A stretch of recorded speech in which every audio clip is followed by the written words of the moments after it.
हरे कृष्ण. सो सर्वप्रथम सर्व भक्तांचे आभार आणि थोडा मला विलंब झाला यायला त्याच्याप्रती आपली सर्वांची माफी पुन्हा एकदा. आजचा जो आपण टॉपिक जो आहे तो मतभेदांचा सामना. प्रभूजींनी फार सुंदर त्याचं मराठीमध्ये कॉन्फ्लिक्ट रिझोल्युशन असं होतं, पण त्याचा मतभेदांचा सामना हा ऍक्च्युली खूप मोठा टॉपिक आहे तो. आणि श्रीमद भागवतम मधले काही स्कंद तिसरा जो आहे त्याच्यामध्ये जय विजय आणि चतुष्कुमार यांच्यामध्ये जो मतभेद होतोय आणि त्यानंतर भगवंत कशा प्रकारे तो सांभाळून घेतात, कशा प्रकारे तो त्याला हे करतात, सामना करतात, त्याच्यावरती आपण आज चर्चा करणार आहोत. तर त्याच्यामध्ये मेनली आपण डिस्कस करणार आहोत की जे मतभेद होतात त्याची काय कारणं असतात आणि भगवंतांचा अप्रोच काय होता तो मतभेदांच्या प्रती, आणि कशा प्रकारे आपण हे मतभेद दूर करू शकतो किंवा अवॉइड करू शकतो. आणि जर होतात मतभेद, आणि मतभेद होणारच, कारण जेव्हा दोन व्यक्ती समोरासमोर येतात तेव्हा काही ना काही बाबतीमध्ये मतभेद होऊ शकतो, तर ते कशा प्रकारे आपण सांभाळले पाहिजे. आणि सर्वात महत्वाचं म्हणजे की कशा प्रकारे कारण प्रत्येक व्यक्तिमत्व हे वेगवेगळ्या विचाराने वेगवेगळ्या विचाराचे असतात, आणि अशा परिस्थितीमध्ये कशा प्रकारे एक प्रकारे हार्मोनी असली पाहिजे, युनिटी इन डायव्हर्सिटी. वेगवेगळ्या प्रकारची लोक एकत्र येतात, तर त्याच्यामध्ये कशी एक प्रकारे शांतता असली पाहिजे, कशा प्रकारे आपण हार्मोनी ठेवू शकतो, एकजूट राहू शकतो, याच्यावरती आपण आज चर्चा करणार आहोत. तर या तिसऱ्या कॅन्टोमध्ये याच्यामध्ये एक सुरुवात अशीच होते की जशा प्रकारे चतुष्कुमार आहेत, सनक, सनातन, सनंदन आणि सनत कुमार. तर हे वैकुंठापाशी पोचतात. त्यांच्या मिस्टिक योगा असते, त्या मिस्टिक योगाने त्यामुळे त्यांना ती एक शक्ती मिळते आणि त्यामुळे ते तिथे येऊन पोचतात. आणि वैकुंठाला जाताना वेगवेगळ्या प्रकारची प्रत्येक त्यांचे जे दरवाजे आहेत त्या दरवाज्यातून ते जात असतात, आणि त्यांना फार सुंदर अनुभव येत असतो या सर्व बाबतीमध्ये, की एक वेगळाच अनुभव आहे त्याचा ते अनुभव घेत असतात. आणि ते 6 गेट जे आहेत, 6 दरवाजे आहेत, ते पार करून ते 7व्या जो दरवाजा असतो तिथे येतात. आणि जेव्हा ते तिकडे येतात तेव्हा त्यांना दरवाजापाशी 2 दरवान दिसतात, डोरमॅन. आणि फार सुंदर, म्हणजे नॉर्मली दरवाजापाशी किंवा जे सिक्युरिटी गार्ड असतात त्यांचा एक प्रकारचा पोशाख असतो, की त्यांची टोपी असेल किंवा गन असेल किंवा सफारी ड्रेस असतो किंवा जे काही असतील, असे वेगवेगळ्या प्रकारचे त्यांचे ड्रेस असतात. पण वैकुंठाचा जो दरवान असतो त्याचा पण ड्रेस एक वेगळाच आहे. तर त्यांच्या गळ्यामध्ये सुंदर माळा आहेत. त्याचं वर्णन येतं, त्या श्लोकांमध्ये वर्णन करतात. आणि भगवंतांसारखंच थोडंफार त्यांचं रूप आहे. त्यांच्या ज्वेलरी आहे, इयररिंग्स आहेत, डायमंड्स आहेत, आणि डोक्यावर शिरोटोप आहे. आणि आता त्यांचे जे त्यांचे अवजार आहेत ती पण असतात. तर म्हणजे हा वैकुंठाचा एक सिक्युरिटी गार्ड्स आहेत. ते भौतिक जगामध्ये आपल्याला कधीच अशा प्रकारे सिक्युरिटी गार्ड दिसणार नाहीत, पण तिथे परिस्थिती वेगळी आहे. तर हे जेव्हा चारी चतुष्कुमार जे आहेत, त्यांचं लीड आहे ते सनक कुमार जे आहेत, तर ते लीड आहेत. आणि ते जेव्हा त्यांचा दरवाजा ओपन करतात, 7वा दरवाजा आहे तो ओपन करतात, आणि हा जेव्हा ओपन करतात त्यावेळेला त्यांना, म्हणजे त्याच्यामध्ये प्रभुपाद ट्रान्सलेट करतात की त्यांना ही आयडिया नसते की ह्याच्यामध्ये आपलं आणि दुसऱ्यांचं असं काय आहे, असं त्यांना वाटत नसतं. आता हे जे चतुष कुमार आहेत हे त्यांचं दिसायला एका म्हणजे कसे असतात की एक 5 वर्षाची मुलं, लहान मुलं कशी असतात त्याप्रमाणे ते आहेत. अर्थात ते ऍक्च्युअल वयाने खूप मोठे असतात, पण जसे 5 वर्षाची मुलं आहेत, पण पूर्णपणे त्यांच्या अंगावर काही कपडे नाही आहेत, काही नाही. आणि 5 वर्षाची मुलं कशीही फिरू शकतात. न कपडे घालता कोणी फिरलं तर कोणी त्याला बघत नाही किंवा कोण म्हणणार नाही, "अरे काय, तुम्ही कपडे नाही घातलेत" म्हणून. तर अशा परिस्थितीमध्ये ते येतात तिकडे आणि त्यांच्या डोक्यामध्ये हा विचार नसतो की एक प्रकारची बाउंड्री काय आहे, तो त्यांच्याकडे नसतो. आणि आपण कधी कधी वाचतो की काही काही जमीन असते आणि जमिनीवर लिहिलेलं असतं की नो ट्रेस पासर्स अलाउड. ही प्रॉपरायटरशिप जागा आहे, कोणाची तरी मालकीची जागा आहे, तर तुम्हाला याच्यामध्ये यायला अ, अ, हे अनुमती नाहीये. तर हे जेव्हा येतात तर त्यांना असं वाटत असतं की कारण 6 गेट असतात, ते 6च्या 6 गेट ते असेच उघडून येतात आतमध्ये. आणि आता हे आपण जो विचार करतोय ना, हे आता हा जो पॉइंट आपण डिस्कस करतोय तो आहे मुख्य म्हणजे की कॉन्फ्लिक्ट का होतात, मतभेद का होऊ शकतात, त्याच्यासाठी आपण हे विचार करतोय. तर जेव्हा ते येतात तेव्हा हा त्यांचा विचार नसतो की आपण दुसऱ्याच्या कार्यक्षेत्रामध्ये आपण जातो आहोत. हम्म?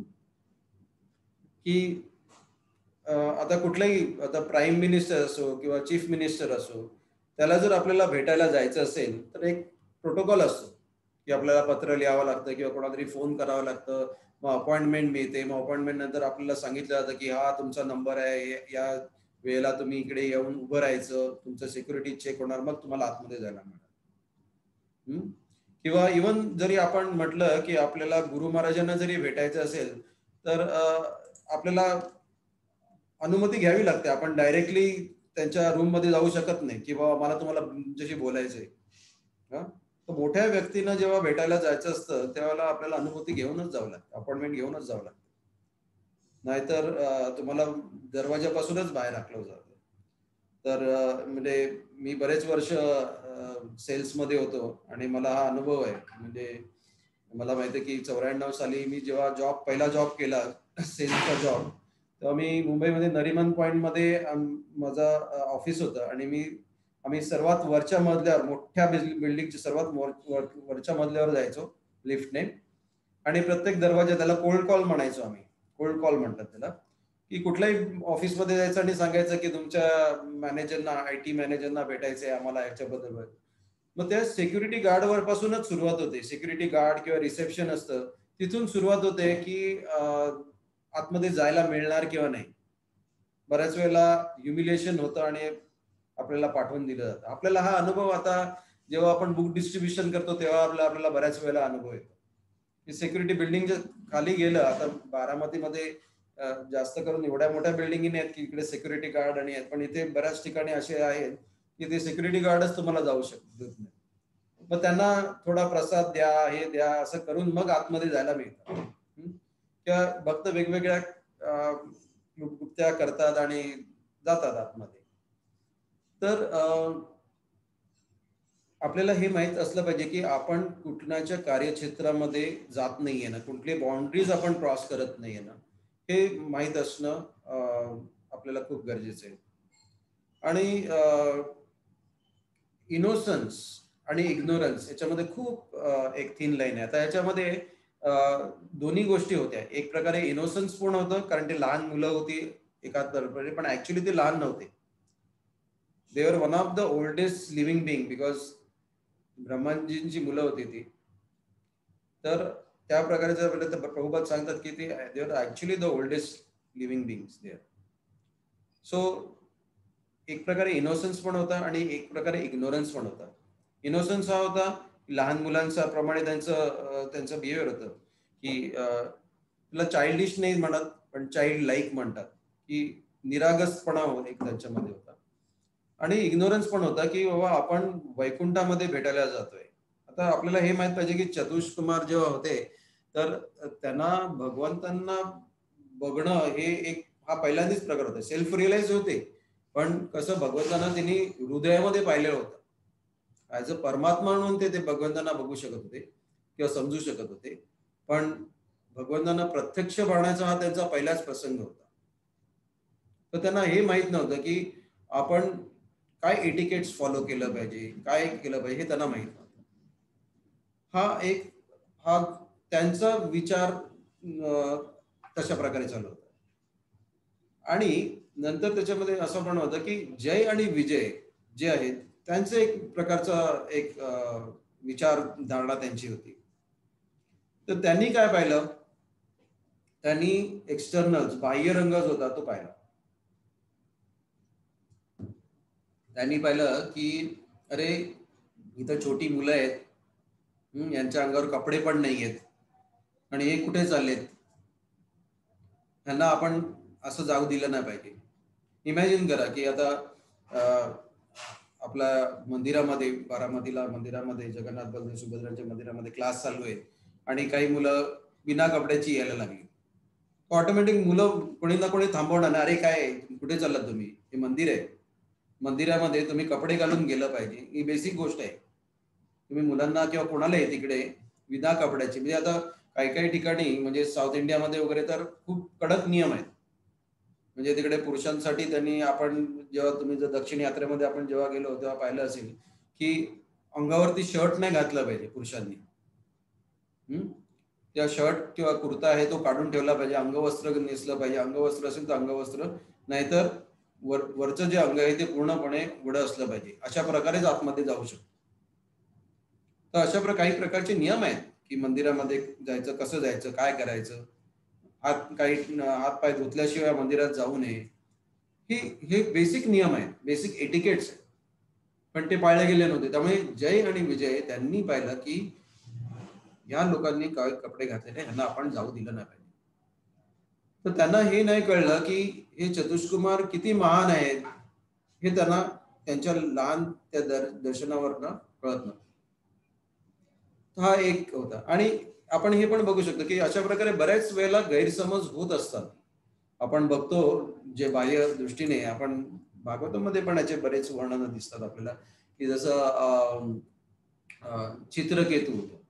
चित्रकेतूने पाहिलं की भगवान शिवजी त्यांच्या भक्तांना हे देत होते, प्रवचन देत होते, आणि त्यावेळेला पार्वती त्यांच्या मांडीवर बसल्या होत्या आणि शिवजी सांगत होते की कशा प्रकारे वैराग्य पाळलं पाहिजे, आणि मांडीवरती पार्वती माताजी. आणि हे जे लुक होतं, हे जे दर्शन जेव्हा पाहिलं तेव्हा चित्रकेतूंच्या मनामध्ये एक प्रकारचं हास्य आलं. अरे कसं, म्हणजे किती महान आहे, म्हणजे चांगल्या दृष्टीने आलं, असं नाही की त्यांनी रिडिक्यूल करायचं होतं. पण हे जे एक्सटर्नल्स आहेत त्याच्यामुळे बऱ्याच वेळेला अशा गडबडी होऊ शकतात. जसं दक्ष पण आहे, दक्षाने पण शिवजींना त्यांनी एवढ्या प्रकारे वाईट साईड बोलले. का वाईट साईड बोलत होते ते? कारण त्यांनी फक्त शिवजींचं बाह्य दर्शन पाहत होते की बा हे काय अंगाला राख भाजलेली आहे, गळ्यामध्ये ते हाडा किंवा हे आहेत, आणि जटा आहेत लांब वाढलेल्या, आणि गळ्यामध्ये नाग आहे, आणि कसला विचित्र म्हणून याच्या बरोबर आजूबाजूला सगळे भूत पिशाच आहेत, सगळे दानव लोक आहेत, त्याचे शिष्य आहेत. तर अशा प्रकारे बऱ्याच वेळेला एक्सटर्नल्स मुळे आपण ऍक्च्युली समजू शकत नाही की ते व्यक्तिमत्व कोण आहे, त्याची महानता किती, हे आपण बाहेर न समजू शकतो. श्रील प्रभुपादांच्या एकदा मंदिरामध्ये त्याचप्रमाणे एक असेच व्यक्ती आलेले, आणि त्यांचे म्हणजे पूर्ण म्हणजे ड्रग्ज घेत होते आणि पूर्ण घरी शरीराला घाण वास येत होता. क्रेझी पीटर म्हणून त्यांचं नाव होतं. आणि बऱ्याच भक्तांनी म्हणजे ते त्याला टाळत होते, त्याला हाकलवून लावत होते, पण समाव तो येऊन बसायचा तिकडे. आणि श्रील प्रभुपादांनी त्यांना कधी एक्सटर्नल दृष्टीने, बाह्य दृष्टीने पाहिला नाही. पण बऱ्याच वेळेला ही महान जे लोक आहेत ते बघू शकतात की काय व्यक्ती असू शकेल ते, पण आपल्यासारख्या लोकांना, मी माझ्यासाठी तरी म्हणू शकतो की आपण हे बघू शकत नाही की त्यात ते व्यक्तिमत्व आहे कोण. हा एक जय आणि विजय यांचा एक दृष्टिकोन होता. दुसरी गोष्ट म्हणजे जय आणि विजय त्यांना त्यांचे त्यांचे जे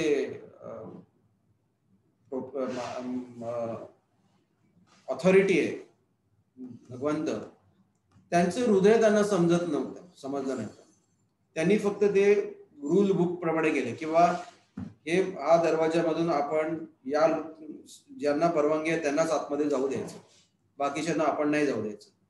हा एक त्यांना रूल माहिती होता. पण त्यांनी हे नाही पाहिलं की भगवंतांना त्यांची जे ब्राह्मण आहेत हे भगवंतांसाठी सर्वात प्रिय आहे आणि हे त्यामुळे भगवंत त्यांच्या सेवेसाठी भगवंत काहीही करू शकतो. जे आपण पाहतो की कशा प्रकारे भगवंत जेव्हा त्यांना भेटायला येतात तेव्हा स्वतः त्यांच्या हाताने भगवंत सुदामाचे पाय धुत असतात, त्यांची पूर्ण सेवा करतात, त्यांचे पाय चेपून देतात. आणि लक्ष्मीजी म्हणतात, अरे काय तुम्ही भगवंत आहात आणि तुम्ही हे करताय. पण त्यांचं ते प्रेम आहे कोणाही ब्राह्मणाविषयी, हे त्यांचं प्रेम आहे. तर आपण समजू शकतो की कशा प्रकारे आपण ऐकलेलं आहे बऱ्याच वेळा की एक थर्ड क्लास जो सेवक असतो तो थर्ड क्लास सेवक काय काय करतो, जेव्हा त्याचा जो मालक आहे तो सांगतो की बाबा तुम्ही या गोष्टी करा, त्याच्या बरोबर उलट गोष्टी करतो. सेकंड क्लास सेवक असतो तो काय करतो, तो प्रयत्न करतो की बाबा चला सांगितलंय तो करायचा पण तो करू शकत नाही. आणि जो फर्स्ट क्लास जो असतो त्याला माहित असतं की आपल्या मालकाचं हृदयामध्ये काय आहे, त्यांच्या हृदयात काय आहे, त्यांचं हृदय त्याला माहित असतं. त्यामुळे काही सांगायच्या अगोदर त्यांची ऍक्शन झालेली असते. तर तो फर्स्ट क्लास सेवक असतो. किंवा आता माझे मालक घरी आले, मग त्यांना आल्या आल्या थंड पाणी प्यायला द्यायचे मठामधलं, हे त्यांना माहित असतं, ते आणून ठेवणार त्याच्यात. असं नाही की त्याच्यावरती गरम पाण्याचा ग्लास आणून ठेवला किंवा काही, असं नाही. सो ही एक दुसरी जे आहे जय आणि विजय यांच्याकडनं ही एक चूक होत होती की त्यांना आपले ऑथॉरिटी जी आहेत त्यांना काय आवडेल याची पूर्ण कल्पना त्यांना नव्हती. तिसरी गोष्ट म्हणजे त्यांनी पूर्ण म्हणजे जे एटिकेट्स आहेत, वैष्णव एटिकेट्स जे आहेत ते वैष्णव एटिकेट्स त्यांनी पूर्णपणे त्याचा त्याग केला किंवा त्याचा वापर नाही केला. आणि त्याने ग्रॉस डिसरिस्पेक्ट म्हणजे पूर्णपणे त्यांचा म्हणजे जेव्हा हे आले चतुष्कुमार जेव्हा आतमध्ये आले त्यांना अशा प्रकारे त्यांनी वागवलं की की ऍज इफ की हे कोण आहेत. एक जसं आपण आपल्याला एखाद्याला भिकाऱ्याला सांगितलं की इकडे तुम्ही थांबू नका. सो हे त्यांनी जेव्हा पाहिलं आणि या अशा प्रकारे त्यांना वागवलं तर हे एक प्रकारे अपमानित केलं. तर आपण एखाद्या मंदिरात गेलो आणि आपल्या मंदिरामध्ये आपल्याला किंवा कोणाच्या घरी गेलो आणि त्या व्यक्तीने आपल्याला घरामध्ये घेतलं पण नाही आणि बाहेरच्या बाहेर हाकलवून दिलं तर आपल्याला कसं वाटेल. So that is lack of etiquettes किंवा ग्रॉस डिसरिस्पेक्ट त्यांनी दाखवलं. आता चला हे झालं. त्याच्यानंतर जे कुमार होते, 4 कुमार होते, त्यांची काय रिएक्शन होती. त्यांची रिएक्शन अशी होती की आपण इथे आलो आहोत आणि हे वैकुंठ आहे. वैकुंठ म्हणजे काय की जिथे कोणालाही कुंठ नाही आहे, म्हणजे कुठेही एन्झायटी नाही आहे, टेन्शन नाही आहे. There is no fear in Vaikuntha. ही त्यांचं एक्सपेक्टेशन होतं. आपण सुद्धा जेव्हा कृष्ण भावनेमध्ये येतो की आपण त्याच्याला बघत नाही की म्हणजे आपल्याला असं सुरुवातीला की आता खूप मोठी अपेक्षा असते की बाबा चला इथे सर्व भक्त आहेत आणि आपण थोडंफार ऐकतो की कृष्ण भावना आहे किंवा स्पिरिच्युअल वर्ल्ड मध्ये कसं असणार. Everybody is servant. प्रत्येक जण दुसऱ्याचा सेवक आहे. प्रत्येक जण आपल्याला स्वतःला दास म्हणून घेतो आणि दुसऱ्याची सेवा करायला तत्पर असतो. आता हे जे प्रिन्सिपली जरी असेल तरी ऍक्च्युली काय असतं, आतमध्ये आपला एक मिथ्या अहंकार असतो आणि त्या अहंकारामध्ये आपण हेच करत असतो की आपण किती महान आहोत. आतमधून आपल्याला हे वाटत राहत असतं. सो त्यांची अपेक्षा होती की वैकुंठ आहे आणि वैकुंठामध्ये हे दोन लोक आहेत, ह्यांना कसली टेन्शन आहे, कसली भीती आहे, जेणेकरून ते त्यांच्या इकडे वैकुंठामध्ये दरवाज्यावरती सिक्युरिटी गार्ड ठेवावे लागले. आणि हे जे आहेत जय आणि विजय, हे एक प्रकारे ढोंगी आहेत. ते इतरांना त्यांनी कुमारांनी त्यांच्यावरती जजमेंट पास केलं की हे एक प्रकारची ढोंगी व्यक्ती आहेत आणि इथे उभे राहून त्यांना हे पण कळत नाही की वैकुंठामध्ये या सर्व गोष्टीची गरजच नाहीये. जर आपण म्हटलं की हे मंदिर आहे आणि या मंदिरामध्ये भगवंत आहे, सर्व आहेत, तर आपल्याला इकडे सिक्युरिटी गार्ड ठेवायची काय गरज आहे? भगवंत सगळं सांभाळून घेते. एक प्रकारची अशा प्रकारची एक मेंटॅलिटी जी आहे ना, ती त्यांच्यामध्ये आली की आणि त्यामुळे त्यांनी इमिजिएटली त्यांना जज केलं. आणि जज तर केलंच, पण त्या व्यतिरिक्त त्यांनी विचार केला नाही की त्यांना असं वाटतं की सगळेजण परफेक्ट असले पाहिजे. आणि ज्या प्रकारे परीक्षित महाराजांना श्रृंगी जो होता, त्या श्रृंगी त्या ऋषींचा पुत्र होता, तो इमॅच्युअर होता, त्याच्याकडे ती मॅच्युरिटी नव्हती आणि त्याने लगेच शाप देऊन टाकला होता परीक्षित महाराजांना की 7 दिवसात तुमचा मृत्यू होईल. तर तशाच प्रकारे तेवढा नाही, पण सिमिलरली इव्हन 4 कुमारांनी सुद्धा थोडाही विचार न करता आपण काय करतोय, त्यांनी quick to reactive rather than responding, they were reactive. त्यांनी हा विचार केला नाही थांबून की आपण काय करतोय किंवा आपण काय केलं पाहिजे. त्यांनी लगेच त्याला शाप दिला की तू या वैकुंठामध्ये तुम्ही दोघे राहण्याची तुमची पात्रता नाही, हे त्यांनी ठरवून टाकलं आणि सांगितलं की तुमचा या वैकुंठामधून पतन होईल, तुम्ही भौतिक जगात जा आणि तुम्ही भौतिक जगाप्रमाणे इथे वागता आहात, त्यामुळे तुम्हाला इकडनं जावं लागेल. तर आपण समजू शकतो की याच्यामध्ये की कशा प्रकारे दोघांचेही विचार जे होते ते अतिशय भिन्न होते आणि एकमेकांशी त्यांचा एवढा मतभेद होता आणि एकमेकांना एवढा प्रकारे त्यांनी जज केलं. दोघांनी, 4 कुमारांनी सुद्धा जज केलं आणि जय आणि विजय यांनी सुद्धा दुसऱ्या 4 कुमारांबरोबर एक प्रकारचं आपलं मत तयार करून ठेवलं होतं. मला आठवतं की म्हणजे ही सिक्युरिटीची जी सेवा आहे ही खूप कठीण सेवा आहे. म्हणजे बऱ्याच वेळेला आपण यात्रेमध्ये अनुभव घेत असतो की आपण कुठल्याही दर्शनाला गेलो की तिकडे सिक्युरिटी असतात किंवा लाईन कंट्रोल म्हणतात. हे लाईन कंट्रोल जे लोक असतात त्यांना बरेच लोक सांगतात, कारण ते तुम्हाला तिकडे थांबू देत नाही दर्शनासाठी, कारण त्यांना कुठे 2000 लोकांचं दर्शन फटाफट करून घ्यायचं असतं आणि दुसऱ्या ठिकाणी जायचं असतं. ते सांगतात की पटापट चला, तुम्हाला थांबू देत नाही. सो बऱ्याच वेळेला it is a thankless job हे लोक करत असतात.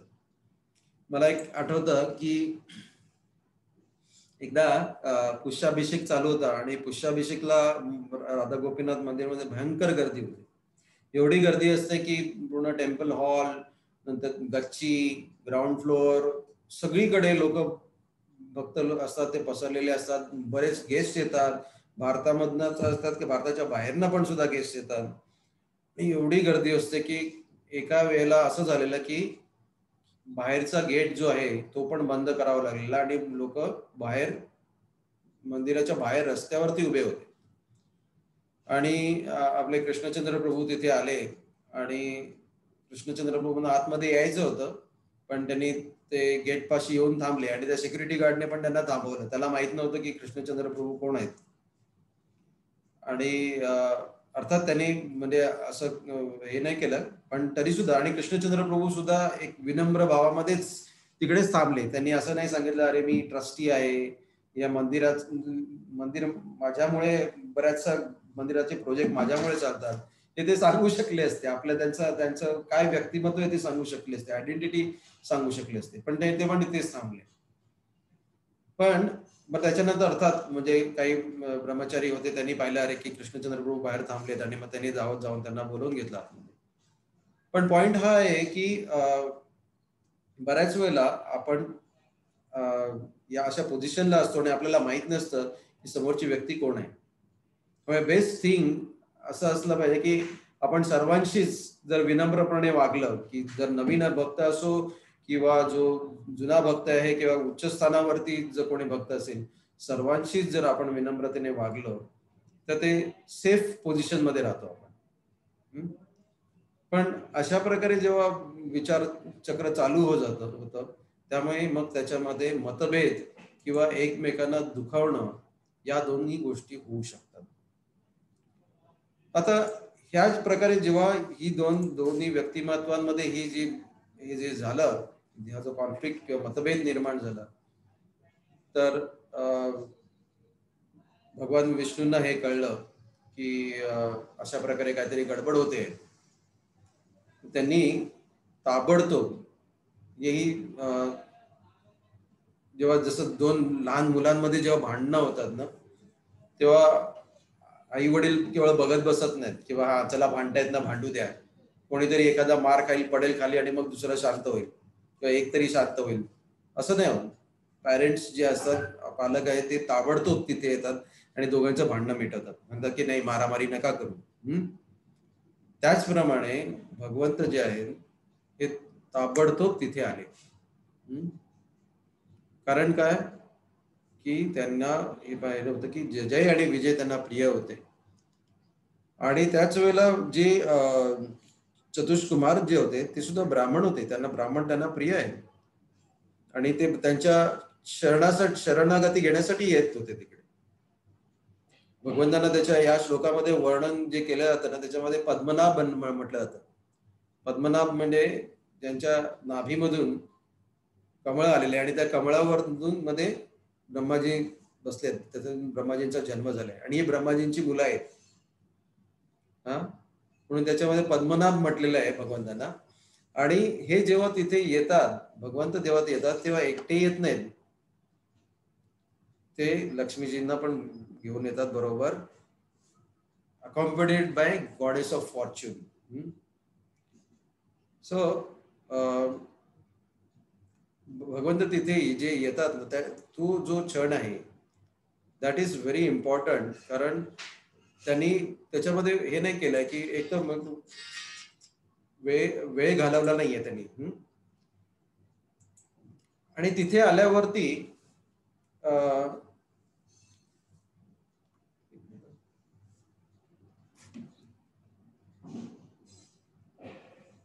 हरे कृष्ण.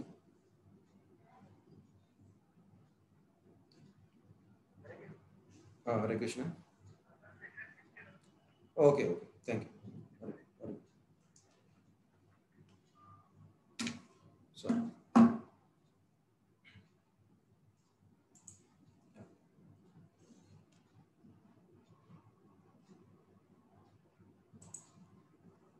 Sorry just.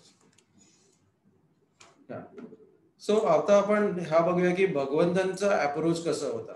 सगळ्यात पहिल्यांदा त्यांनी सेन्स ऑफ अर्जन्सी दाखवली की ताबडतोब तिथे पोहोचले ते. आणि तिकडे पोहोचल्यानंतर भगवंतांनी पाहिलं की आता आपण काहीतरी याच्यावरती केलं पाहिजे. तेव्हा भगवंत तिकडे पोहोचल्यानंतर चतुष्कुमार जे आहेत त्याचं वर्णन येतं की चतुष्कुमार त्यांच्याकडे बघतात आणि फर्स्ट टाइम, कारण त्यांना आतापर्यंत त्यांचं जे दर्शन होतं भगवंतांचं ते परमात्माच्या रूपामध्ये होतं आणि आता साक्षात भगवंत त्यांच्या समोर होते. आणि भगवंतांच्याकडे बघून त्यांनी त्याच्यामध्ये फार खूप सुंदर वर्णन केलेलं आहे की कशा प्रकारे भगवंतांचं दर्शन त्यांनी घेतलं. आणि त्यांना कळत नव्हतं की आपण आता काय बोलावं काय नाही, पण तरी सुद्धा भगवंतांच्या कृपेने चतुष्कुमार त्यांचं गुणगान करतात. आणि भगवंतांनी त्यांचं जेव्हा गुणगान केलं त्याच्यानंतर भगवंतांनी काय केलं की त्यांची जी तुळशी माला होती त्या तुळशीच्या सुगंधाने किंवा त्या तुळशीच्या सुगंधाने या चतुष्कुमारांच्या हृदयाचं परिवर्तन झालं. हा फार मोठा टर्निंग पॉइंट होता. कारण आतापर्यंत चतुष्कुमार जे होते एक प्रकारे इम्पर्सनल ब्राह्मण त्याच्यावरती त्यांचं अट्रॅक्शन होतं. पण जेव्हा त्यांनी हे सुगंध, केवळ तुळशीच्या सुगंधाने ते आकर्षित झाले. मला आठवतं की भगवंत आपल्या भक्तांना किंवा कोणीही व्यक्तीला ना कोणत्या प्रकारे आकर्षित करतील ह्याचा काही आपण विचार पण करू शकत नाही. मला आठवतं की सामंत प्रभू एकदा सांगत होते की आय डोंट नो की नंदलाल प्रभू सांगू शकतील एक्झॅक्टली त्यांचा स्वतःचा अनुभव आहे का त्यांनी इतर कुणाचा सांगितलं होतं माहित नाही. पण त्यांनी सांगितलं की त्यांनी जेव्हा भगवद्गीता घेतलेली मंदिरामधनं, त्या भगवद्गीतेबरोबर त्यांनी अगरबत्त्या घेतलेल्या होत्या आणि त्या अगरबत्त्यांचा सुगंध एवढा सुंदर होता, तो पुस्तकाबरोबर त्या भगवद्गीतेबरोबर येतात की जेव्हा जेव्हा ते भगवद्गीता हातात घेत होती त्याच्याबरोबर त्या अगरबत्त्यांचा खूप सुंदर सुगंध येत होता. आणि आपल्या इस्कॉनच्या अगरबत्त्या फार म्हणजे फेमस आहेत. आपण हल्ली धूप वगैरे वापरतो, पण त्या अगरबत्त्यामुळे सुद्धा लोक आकर्षित होतात. तर मला असं वाटतं की त्यावेळेला श्यामानंद प्रभूंनी सांगितलेलं की त्या केवळ त्या अगरबत्त्याच्या सुगंधाने मला खूप आनंद झालेला. सो कोणत्या गोष्टीने कोण आकर्षित होईल हे माहित नाही. काही लोक नुसते केवळ चरणामृताचा सुगंध येतो, त्या चरणामृताच्या सुगंधाने आकर्षित होतो. अरे काय चरणामृत आहे. काही लोकांना खिचडी आवडते इस्कॉनची आणि त्या इस्कॉनच्या खिचडीमुळे कोणी आकर्षित होऊ शकतं. तर हे जे आहे ना, भगवंत आपल्या भक्तांना पण त्या सेवेमध्ये वापरू शकतात. तर तुलसी देवी भगवंतांची प्रिय भक्त आहे आणि तुलसी देवीला त्यांनी या सेवेमध्ये वापरलं, जेणेकरून चतुष्कुमारांचं हृदय परिवर्तन झालं आणि त्यांनी स्मित हास्य केलं. जेव्हा आले भगवंत त्यांच्याकडे, त्या चतुष्कुमारांकडे बघून त्यांनी स्मित हास्य केलं आणि त्यांच्या स्मित हास्याने ते आकर्षित झाले. तो केवळ शब्द नाही, पण त्यांच्या शरीराच्या जे दिव्य शरीर आहे त्याने पण भगवंतांनी आकर्षित केलं. आणि आपण बघतो की चैतन्य चरितामृतमध्ये भगवंत चैतन्य महाप्रभूंच्या लीलेमध्ये कितीतरी भक्त आहेत केवळ चैतन्य महाप्रभूंच्या दर्शनाने आकर्षित झाले आणि त्यांना कृष्णप्रेम प्राप्त झाले, किंवा केवळ आलिंगन दिलंय त्यांनी आणि कृष्णप्रेम प्राप्त झाले. रिसेंटली मी एक आता रिसेंटली परमपूज्य पंकजांगरी प्रभू यांनी शरीर त्याग केला, पण त्याच्याविषयी एक छोटंसं पोस्ट आलं होतं आणि त्याच्यामध्ये लिहिलं होतं की ते कुठेतरी कीर्तन करत होते जगन्नाथ रथ यात्रेमध्ये, कुठे ते बाहेरच्या देशामध्ये, आणि ते कीर्तन करत नाचत होते आणि एवढे सुंदर दिसत होते आणि आनंदी दिसत होते. एक व्यक्ती म्हणाले, येऊन त्यांना विचारलं, असंच बाहेर चालणारा व्यक्ती होते, की तुम्ही एवढे आनंदी का दिसताय? आणि पंकजांगरी प्रभूंनी त्यांना थोडा कृष्ण भक्तीबद्दल सांगितलं, कृष्णाबद्दल सांगितलं आणि तो एवढा आनंदी झाला की त्याने विचारलं पंकजांगरी प्रभू, मी तुम्हाला आलिंगन देऊ शकतो का? विचार करा की केवळ त्यांच्या शुद्धतेने लोक आकर्षित होतात. So purity is the force. म्हणजे प्रभुपादांनी सांगितलं की कशा प्रकारे पवित्रता आहे ना ही आकर्षित करू शकते. कितीही तुम्ही चांगलं लेक्चर देऊ शकता, चांगलं बोलू शकता, चांगलं कीर्तन करू शकता, पण त्याने लोक आकर्षित होणार नाही. लोक आकर्षित होणार जर आपल्याकडे ती शुद्धता असेल तर लोक आकर्षित होऊ शकतात भगवंतांच्या पाशी. तर तुळशी देवी जी आहे जी भगवंतांच्या चरणापाशी होती आणि त्यांच्या गळ्यामध्ये हाराच्या रूपामध्ये असते, केवळ त्यांच्या सुगंधाने त्यांचं हृदय परिवर्तन झालं. आणि हे हृदय परिवर्तन खूप मोठं होतं, कारण त्यांना भगवंतांची एकत्र व्हायचं होतं, मर्ज करायचं होतं, हा त्यांचा विचार होता. आणि त्या विचारापासून भगवंतांचे सेवक होण्याची गरज आहे आपल्याला, आणि ते खूप मोठी गोष्ट आहे हे त्यांच्या लक्षात आलं. So from becoming one with the lord to become the servant of the Lord.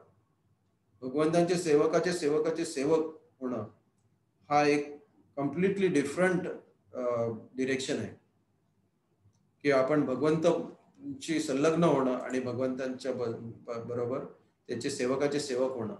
तर अशा प्रकारे त्यांच्यामध्ये हार्ट ट्रान्सफॉर्मेशन करण्यामध्ये तुळशी देवीचा भगवंतांनी वापर केला. आणि भगवंतांनी कशा प्रकारे या दोन्ही व्यक्तींची कशा प्रकारे डील केलं हे पण एक आपण समजून घेऊया की एक तर सर्वात महत्वाचं जसं मी म्हटलं की एक प्लीजिंग फेस आणि अफेक्शनेट ग्लान्स, खूप कौतुकाने भगवंत त्यांच्याकडे बघत होते. आपल्याला हा अनुभव येतो बऱ्याच वेळेला. आपण यात्रेमध्ये जातो आणि गुरु महाराज असतात आणि गुरु महाराज सगळ्यांकडे एक प्रेमळ कटाक्ष टाकतात आणि तो केवळ आपल्यासाठी नसतो पण सर्वांसाठीच असतो. तो कधी कधी आपल्याला वाटतं अरे गुरु महाराजांनी माझ्याकडे बघून स्माइल केलं. ऍक्च्युली तसं नसतं.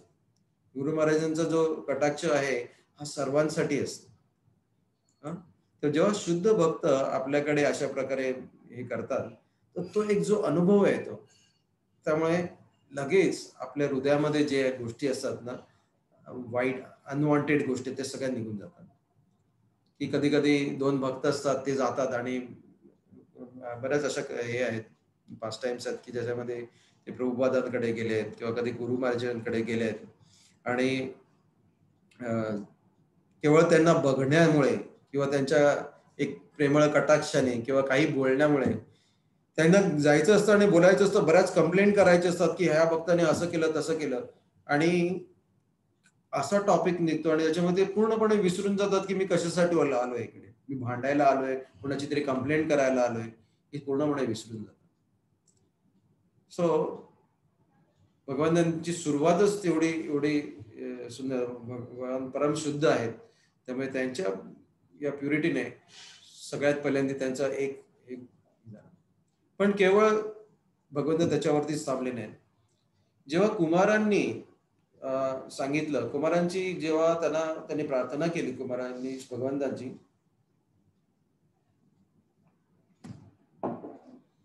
तर त्याच्यामध्ये भगवंतांना त्यांनी सांगितलं की ऍक्च्युली म्हणजे फार विनम्रपणे त्यांनी सांगितलं की बाबा तुम्ही जे काही बोलतायत, म्हणजे भगवंतांनी जेव्हा त्यांनी प्रार्थना केली, भगवंत त्यांच्याशी बोलले, त्याच्यामध्ये सुद्धा भगवंतांनी जे काही सांगितलं त्याला चतुष्कुमारांनी सांगितलं की ऍक्च्युली तुम्ही जे काही सांगितलंय ना ते आम्हाला काही समजलं नाही, पण आम्ही समजायचा प्रयत्न करू शकतो. कधी कधी आपण वाचतो, मी एकदा राधा गोपीनाथ प्रभूने विचारलेलं की म्हटलं की ना हे श्लोका असतात ना, हे काय काय श्लोक एवढे मोठे असतात आणि त्याचा अर्थ हा काय आहे ना हे नुसतं वाचून कळत नाही, माझं एवढं शास्त्रीय ज्ञान नाही आहे, मला कळत नाही. तर प्रभूजींनी मला एकच सांगितलं की ऍक्च्युली जेव्हा आपल्याला हे कळत नाही ना तेव्हा आपण ऍटलिस्ट एक समजून घेऊ शकतो की आपण आपल्याला एक विनम्र बनण्याचा एक अपॉर्च्युनिटी आहे आपल्याकडे. कशा प्रकारे आपण विनम्र बनू शकतो की बाबा हे खूप कठीण आहे, मला नाही समजणार आहे, कोणाचा तरी आश्रय घ्यावा लागेल मला, तेव्हा मला समजेल. सो हे जेव्हा म्हणतात ना त्याच्यानंतर भगवंत त्यांना अप्रिशिएट करतात, त्यांचं कौतुक करतात की की तुम्ही किती सुंदररित्या माझं गुणगान केले. सो फर्स्ट थिंग म्हणजे त्यांचे पहिले जे वर्ड्स आहेत की ते फार फार महत्वाचे, कारण कुमारांना तोपर्यंत कळलेलं की त्यांना पण एक प्रकारची भीती वाटत होती की आपण भगवंतांच्या भक्तांना आपण शाप दिलेला आहे.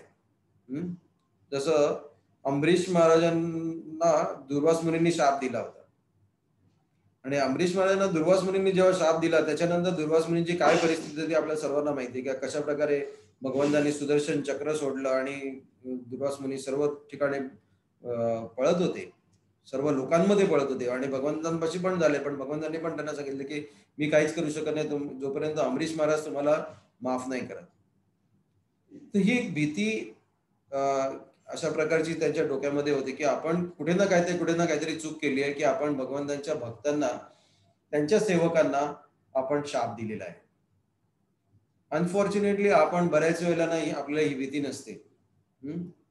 आपण विसरून जातो काही वर्षानंतर. सुरुवातीला आपण जेव्हा ऑफेन्सेस वरती लेक्चर ऐकतो वगैरे तेव्हा आपल्याला भीती असते, अरे नाही नाही, किंवा कधीतरी आपण लेक्चर ऐकतो आणि अरे आपले आपण वैष्णव अपराध करू नये, पण नंतर एक प्रकारचा कॅज्युअल ऍटिट्यूड आपल्यामध्ये येऊ शकतो. तर ते आहे, तर भगवंतांनी सगळ्यात पहिल्यांदा त्याच्यामध्ये त्यांना अप्रिशिएट केलं. सेकंड थिंग जे भगवंतांनी केले की त्यांनी ऍक्सेप्ट केलं. तर ही फार मोठी गोष्ट आहे.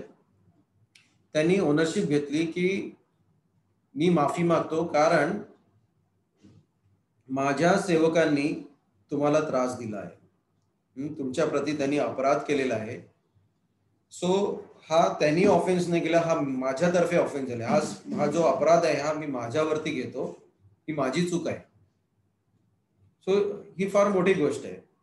त्याच्यावरही मोठी गोष्ट जी आहे, भगवंतांनी ती विनम्रता दाखवली की मी त्याच्यासाठी जी काही शिक्षा घ्यायची आहे ना, ती मी स्वतः घ्यायला तयार आहे. So supreme personality of God sir असूनही ते म्हणतात की बा मी याच्यावरती जे काही चूक झाली आहे ना, याची जबाबदारी माझी. मला आठवते की म्हणजे असा एक प्रसंग अब्दुल कलाम जे होते त्यांनी त्यांच्या आयुष्यामध्ये पण होता, किंवा इस्रोने एक हे लॉन्च केलेला, सॅटेलाइट लॉन्च केलेला, आणि तो सॅटेलाइट लॉन्च झाल्यानंतर तो फेल्युअर झाला आणि करोडो रुपयाचं नुकसान झालं. तर त्यांनी स्वतःवरती ती जबाबदारी घेतली. त्यांचे जे डायरेक्टर त्यांनी स्वतः ती जबाबदारी आपल्यावरती घेतली की जेव्हा प्रेस रिपोर्टरकडे जायचं होतं तेव्हा त्यांनी सांगितलं की नाही, ही माझी चूक आहे आणि माझ्यामुळे हे झालेलं आहे, तर जे काही आहे ती माझी जबाबदारी. आणि जेव्हा सक्सेस झालं तेव्हा त्यांनी दुसऱ्यांना त्याचं क्रेडिट दिलं. तर भगवंतांनी जेव्हा चतुष्कुमारांनी जेव्हा अप्रोच केलं तेव्हा त्यांचा भाव पूर्णपणे ह्युमिलिटीचा होता. ते कधीही सांगू शकलेले असते, म्हणजे आपल्यासारखं कोण असतं ना तर आपण सांगितलं असतं, अरे तुम्हाला माहितीये का मी कोण आहे, तुमच्या वडिलांना जाऊन विचारा, माझं नाव पद्मनाभ आहे. हा तुमच्या वडिलांचा जन्म माझ्या नाभीमधून जे कमळ आले ना त्याच्यातून त्यांचा जन्म झालाय, आणि तुम्ही मला येऊन सांगताय आता हे. तर हा ऍटिट्यूड नव्हता.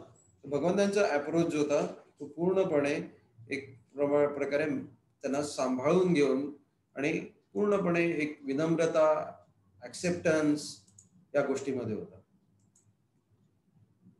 आणि हे जेव्हा होत होतं त्यावेळेला जय आणि विजय यांच्यामध्ये सुद्धा लगेच ऍक्च्युली जय आणि विजय जेव्हा त्यांना शाप दिला जातो ना, तेव्हा ताबडतोब जय आणि विजय यांना त्यांची चूक कळून येते आणि ते त्याचा त्यांना खूप हे होत असतो, एक प्रकारे पश्चाताप होत असतो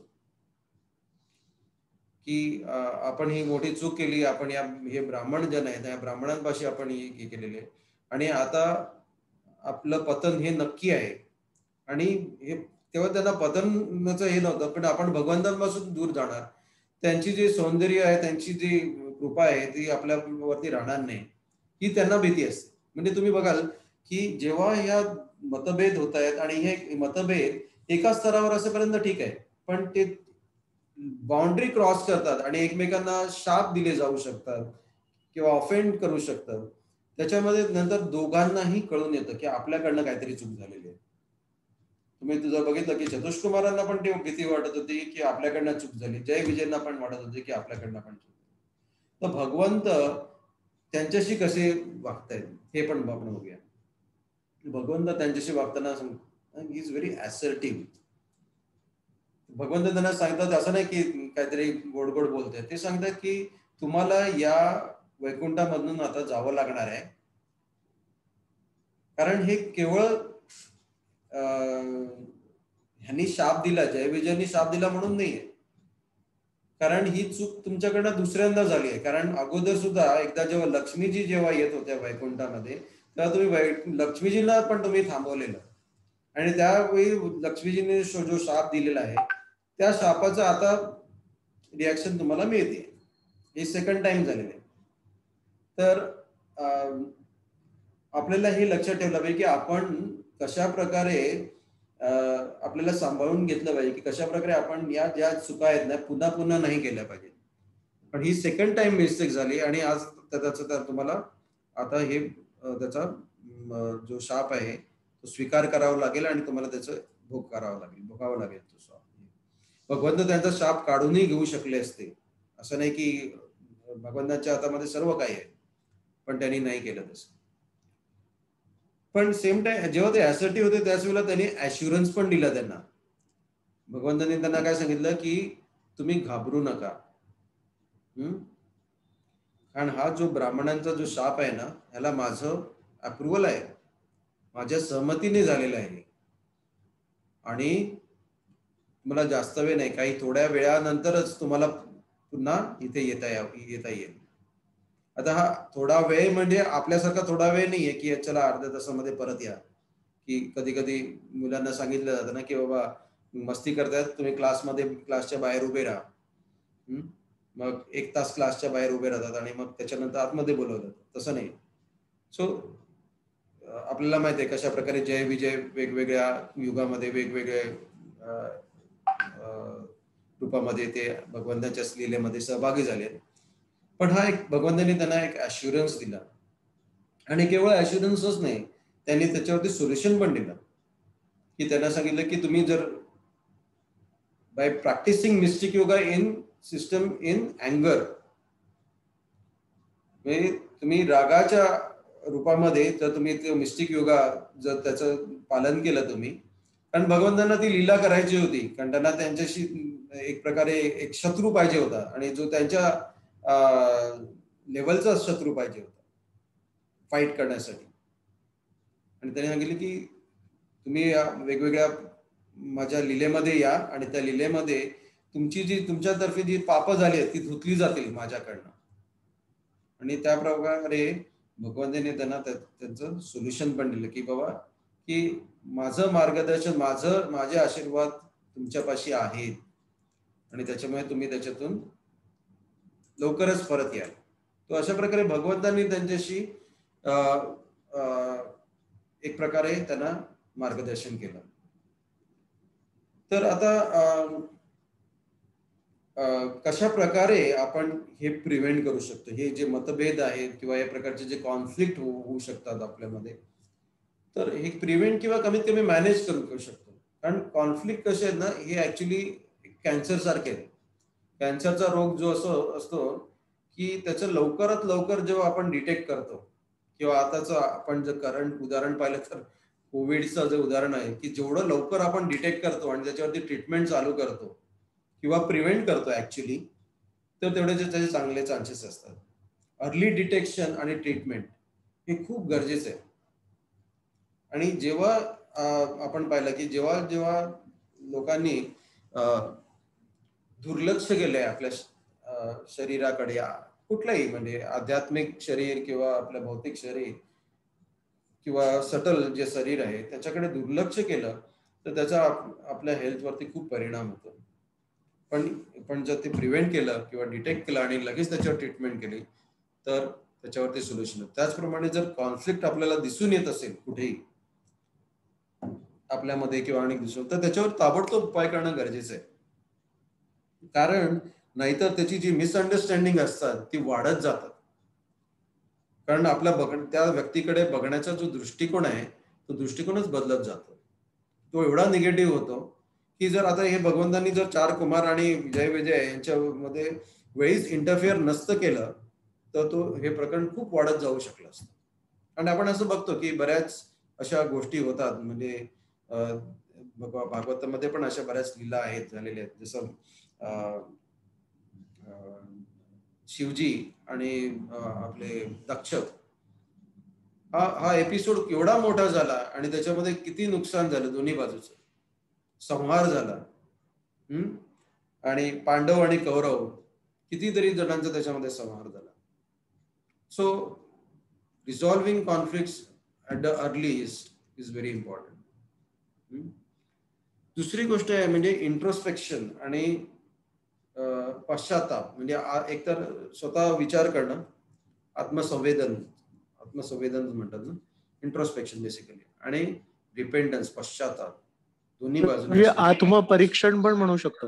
हा, आत्मपरीक्षण, सॉरी, थँक्यू, आत्मपरीक्षण. सो हा आत्मपरीक्षण आणि पश्चाताप या दोन गोष्टी खूप गरजेच्या आहेत. जय विजय म्हणतात भगवंतांना की चतुष्कुमारांना म्हणतात की तुम्ही, इट इज क्वाईट ऍप्ट की तुम्ही आम्हाला हा शाप दिला, तुम्ही आम्हाला एक शिक्षा दिली, कारण आम्ही तुमच्यासारख्या साधूंना आम्ही निग्लेक्ट केलं. पण ते त्यांना हे पण म्हणतायत की विनम्रपणे की तुम्ही कम्पॅशनेट आहात, ते तुमची कृपा दाखवा आणि आमच्या या पश्चातापाबद्दल, आणि आम्हाला भगवंतांना विसरू देऊ नका किंवा आम्ही त्या अंधकारामध्ये मला टाकू नका की जेणेकरून आम्ही भगवंतांना पूर्णपणे विसरून जाऊ. की कारण आम्ही आता आमचं पतन होते, आम्ही हळूहळू खाली जाणार आहोत, पण खाली जरी जात असू तरी आम्ही भगवंतांना आम्हाला विसरायचं नाहीये, त्यांची आम्हाला सेवा करायची आहे, हे होऊ देऊ नका. हा त्यांचा अप्रोच. हा अप्रोच असणं खूप खूप गरजेचं आहे की बाबा यु नो की एका प्रकारे आपण त्या स्तरावरती जाऊच नये खाली. त्यासाठी आपली एक प्रार्थना असली पाहिजे की बाबा माझ्याकडनं चूक झाली असेल तर माझी माफी, मी माफी मागायला तयार. आणि चतुष्कुमार ते भगवंतांना काय सांगतात की जे काही पनिशमेंट तुम्ही देणार आहात, या ते म्हणतात ऍक्च्युली प्रभुपाद त्याच्यामध्ये whatever you wish to award, whatever punishment you wish to award to these two innocent persons. म्हणजे आता बघा चतुष्कुमार अगोदर म्हणतात की त्यांना काय म्हणतात की तुम्ही ढोंगी आहात सगळे आहेत. आता त्यांचं परिवर्तन एवढं झालेलं आहे, ते म्हणतात की नाही नाही ते इनोसंट आहेत, निरागस आहेत, ती त्यांच्याकडनं चूक झालेली आहे, त्यांनी मुद्दामून नाही केलेलं आहे. आणि ते म्हणतात की आमच्यावर सुद्धा, आणि तुम्हाला जर आम्हाला पण काही हे द्यायची शिक्षा द्यायची तर आम्ही ती पण स्वीकार घ्यायला तयार आहोत. आणि ते म्हणतात की आम्ही वी हॅव कर्स टू फॉल्टलेस पर्सन्स, म्हणजे या दोघांची काहीही चूक नाही आहे तरी सुद्धा आम्ही त्यांना शाप दिलेला आहे. तर तुम्ही जे काही तुम्ही आम्हाला द्या ते आम्ही काहीही न बोलता आम्ही स्वीकार. विचार करा म्हणजे किती ट्रान्सफॉर्मेशन आहे. म्हणजे जर आपल्यामध्ये थोडी जरी शुद्धता असेल आणि थोडा जरी इन्फ्लुएन्स असेल ना, आपल्याला लगेच कळायला लागतं की आपल्याकडनं काय चुका होते. आणि जेव्हा ही दोघांमध्ये जेव्हा विनम्रता होती ना, तेव्हा काय होते, तेव्हा भगवंतांचं अवतरण होतं तिकडे. जिकडे विनम्रता आहे ना तिकडे भगवंत स्वतः येतात तिथे, कारण त्यांना दिसतं की बाबा Lord's intervention, we can see Lord's intervention when humility is there. Humility brings Lord's intervention. आणि म्हणून जेव्हा आपण विनम्र होतो then we have to do. जेव्हा कॉन्फ्लिक्ट असतील, आपल्या मतभेद असतील, तर we approach the right authority. इथे भगवंत स्वयं आलेले आहेत, पण आपण आपल्या लेवलला जेव्हा होतं की जेव्हा आपल्याला जाणवतं वी हॅव टू इमिजिएटली आपल्याला बघायला पाहिजे की आपण कोणाचं तरी शरण घेतली पाहिजे, जे मॅच्युअर सिनियर भक्त आहेत त्यांचं शरण घेतलं पाहिजे आणि त्यांना रिक्वेस्ट करून ते सॉर्ट केलं पाहिजे. दुसरी गोष्ट जी आहे की कोणालाही जेव्हा मतभेद असतात आणि कोणालाही आपल्याला करेक्ट करायचं असेल किंवा त्यांच्यामध्ये सुधारणा करून आणायची असेल तर we require connect before you correct. जोपर्यंत आपलं कनेक्शन नसेल ना कोणाबरोबर, तोपर्यंत आपल्याकडे तो अधिकारच नसतो. बऱ्याच वेळेला आपण बघतो की लोक जे आहेत की इतरांना सांगायला जातात की अरे हे नको करू, ते नको करू, आणि बऱ्याच वेळेला त्याच्यामध्ये असं होतं की ते म्हणतात अरे कोण आहे तुम्ही सांगणारे, who are you to tell me this, कारण ते कनेक्शनच नसतं. मग ते स्वीकारणच नाही, त्यांचे जे काही सजेशन्स कितीही चांगले असतील ते स्वीकारायलाच तयार होत नाही, because there is no connection. आणखीन एक गोष्ट जी आपण बघणं आहे की या सर्व गोष्टीमध्ये भगवंतांचा हात असतो. भगवंतांचा हात असतो किंवा आपली काहीतरी कर्म असतात, आपले पास्ट कर्म आहेत. जसं याच्यामध्ये पाहतो आपण की जय विजय यांनी हा त्यांच्याकडनं पहिला अपराध नसतो झाला, त्यांनी लक्ष्मीजींना ऑलरेडी अपराध केलेला आहे, त्याचं त्यांना एक कार्मिक रिॲक्शन आहे, त्यांना ते भोगावं लागणार आहे. आणि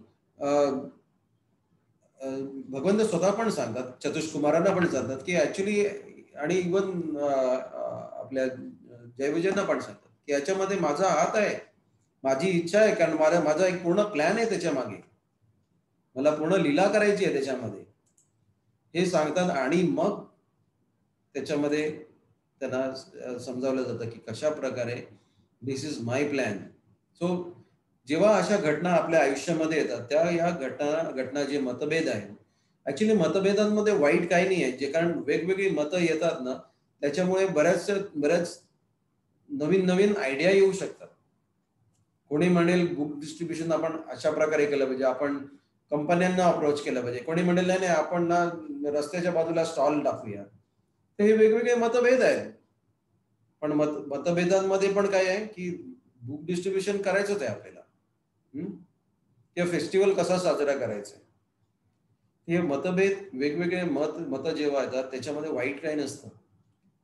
ही वेगवेगळी मतं आपल्याला, जर आपण एक ब्रॉड व्ह्यूने पाहिलं तर आपल्याला दिसून येतं की वेगवेगळ्या प्रकारे आपण भगवंतांची सेवा करू शकतो. पण जेव्हा हे मतभेद एक वाईट मार्गाला जाऊ शकतात, तिकडे आपल्याला त्यांना थांबवणं खूप गरजेचं आहे. आणि आपल्याला स्वतःला पण कळत असतं, ॲज अन ऑथॉरिटी बऱ्याच वेळेला आपल्याला दिसून पण येतं. तर त्याच्यावरती ओपन डिस्कशन होणं खूप गरजेचं आहे. तर हे या काही गोष्टी आहेत ज्याच्यावरती आपण विचार करू शकतो. आणि शेवटचा मी सांगू शकतो की जे काही नीड्स आहेत, एक प्रकारे शांततामय जीवन किंवा हार्मोनियस एकत्रित शांततामय जीवन आपल्याला जगायचं असेल ना, तर त्या लाईफसाठी 5 काही नीड्स आहेत. त्याची पहिली नीड जी आहे ना, की आपण या सर्व गोष्टी आपण समजून घेणं आवश्यक आहे. पहिली नीड आहे की ती आहे ॲप्रिसिएशन किंवा रेकग्निझेशन ऑफ सॅक्रिफाईस. म्हणजे कोणी त्याग केला आहे, त्यांच्या मागे त्यांचं स्पिरिट काय आहे, काय त्यांच्यामध्ये काय गुण आहेत, हे समजून घेणं किंवा त्याला अप्रिशिएट करणं. कधी कधी अप्रिशिएट जरी नाही करू शकलं तरी कमीत कमी रेकग्नाइज करणं हे पण खूप महत्वाचं आहे. सो आपण मगाशी थोडं चर्चा केली की जशा प्रकारे अमरीश महाराज आणि दुर्वास मुनी यांच्यामध्ये जो मतभेद झालेला, आणि त्याच्यामध्ये अमरीश महाराजांकडनं दुर्वास मुनींना एक प्रकारे म्हणजे पहिल्या ते दुर्वास मुनी अग्रेसिव्ह होते आणि अमरीश महाराजांना मारायचा प्रयत्न करत होते. आणि नंतर भगवंतांची लीलेमध्ये भगवंतांचे सुदर्शन चक्र त्याच्या मागे लागतात आणि आणि दुर्वास मुनींचा संहार होऊ शकणार होता. आता नॉर्मली काय होतं ना की अशा गोष्टी होतात आणि एक ज्या 2 व्यक्तींमध्ये मतभेद असतात आणि एक जण एकाचं वरचढ येतो आणि ऑथॉरिटी पण सांगते नाही ह्यांचं बरोबर आहे. आता ह्यांचं बरोबर म्हटल्यावरती त्याला वाटायला लागतं की हा आता कळलं ना त्याला की कशा प्रकारे मी बरोबर होतो आणि तू चुकीचं होतं, आणि तो वाद तिकडे संपत नाही. पण या पास्ट टाइम मध्ये दुर्वास मुनी जे आहेत हे नंतर अमरीश महाराजांना अप्रिशिएट करतात. हे सर्व झाल्यानंतर काय अप्रिशिएट करतात की क्वालिटी ऑफ फॉरगिव्हनेस. जर त्यांना जर त्यांचा जो फॉरगिव्ह नसतं केलं त्यांना, तर हा जो भाग आहे ना हा संपलाच नसता. पण दुर्वास मुनींनी म्हणजे ह्युमिलिएट झाले एका प्रकारे. दुर्वास मुनींचं ह्युमिलेशन झालं ना की भगवंतांकडनं पण त्यांना शेवटी जाऊन ज्याला मारायला जात होते त्याच्याकडनं जाऊन माफी मागावी लागली किंवा मला माफ कर, माझा जीव वाचव.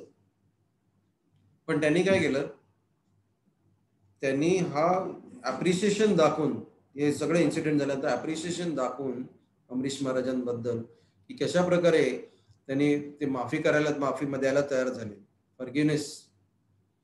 आणि जो त्यांच्यामध्ये जे एक प्रकारची शत्रुत्व निर्माण होणार होतं ते त्यांनी पूर्णपणे काढून टाकलं. हा शेवटचा एक जो भाग आहे तो पण त्यांनी काढून टाकला त्याच्यामध्ये. दुसरी जी एक नीड आहे ती आहे अफिलिएशन. अफिलिएशन म्हणजे काय की एकमेकांना एक प्रकारची फ्रेंडशिप किंवा इक्वलनेस जो आहे, making others feeling equal to oneself. की कधी कधी जेव्हा काही सिनियर भक्त असतात ते सुद्धा आपल्याला अशा प्रकारे मित्रतेपणे वागवतात. तर ही त्यांची महानता असते आणि या महानतेमध्ये ते ऍक्च्युली आपल्याला एनकरेज करत असतात. बरेच सिनियर भक्त असतात ते आपल्याला म्हणतात अरे हा म्हणजे ते इंट्रोड्यूस करताना सांगतात की अरे हा माझा मित्र आहे किंवा इज माय फॅमिली फ्रेंड. म्हणजे मला आठवतं की बऱ्याच वेळेला म्हणजे अजूनही होतं की मुरलीधर प्रभू आहेत, ते खूप सिनियर आहेत माझ्याशी, पण बऱ्याच वेळेला ते इतरांना इंट्रोड्यूस करताना मला सांगतात की हा माझा मित्र आहे, और he is like my family, no he is like my younger brother. So हे जेव्हा वाटत नक्की तेव्हा आपलं अफिलिएशन येते, एक प्रकारची आयडेंटिटी निर्माण होते आपल्याला. अरे देर इज समबडी, कोणीतरी आहे जो आपल्याला सांभाळून घेतो. आणि आपण जर चैतन्य चरितामध्ये जेव्हा गुंडीच्या मार्जनांचा जी लीला आहे त्याच्यामध्ये चैतन्य महाप्रभू दाखवतायत ही गोष्ट. चैतन्य महाप्रभू जेव्हा गुंडीच्या मंदिराची जेव्हा साफसफाई करत असतात तेव्हा ते आदेश देत नाहीत की तुम्ही हे करा, तुम्ही ते करा. हे नाही देते की एका जागेवर उभे राहून किंवा चला होतंय की नाही सगळे साफसफाई होते की नाही. आता आमच्याकडे आता मी जस्ट बघत होतो वरती वॉर्डमध्ये एक रूम सॅनिटाईज करून क्लीन करून एका पेशंटला अर्जंटली द्यायची होती. तर मी स्वतः तिकडे उभा होतो आणि सुपरवायझर पण होते, पण मी साफ करत नव्हतो, मी फक्त बघत होतो आणि ते हाऊसकीपिंगचे लोक फटाफट ते सगळं करत होते. So that is cleaning. Just आता आम्हीच जस्ट नाव करून आलो आम्ही ते, पण मी ते अफिलिएशन दाखवू शकलो नाही कारण मला इकडे धावत यायचं होतं. पण ही वॉज डुईंग दिस. त्यांनी ते ज्या प्रकारे स्वतः हातामध्ये झाडू घेऊन पाणी आणि हे सर्व घेऊन ते सर्व भक्तांबरोबर सेवा करत. सो वेन पीपल सी की आपले जे लीडर्स आहेत, आपले जे लोक आहेत ती एकत्र येऊन या सर्व गोष्टी करतायत ना, so that brings so much of harmonious and peaceful mind. आणि मला सांगावंसं वाटतं की आम्ही भक्तिवेदांत हॉस्पिटलमध्ये जेव्हा जगन्नाथ रथयात्रा करतो, त्याच्या रथयात्रेच्या अगोदर आम्ही गुंडीच्या मार्जनम फेस्टिवल होता आमच्या इकडे.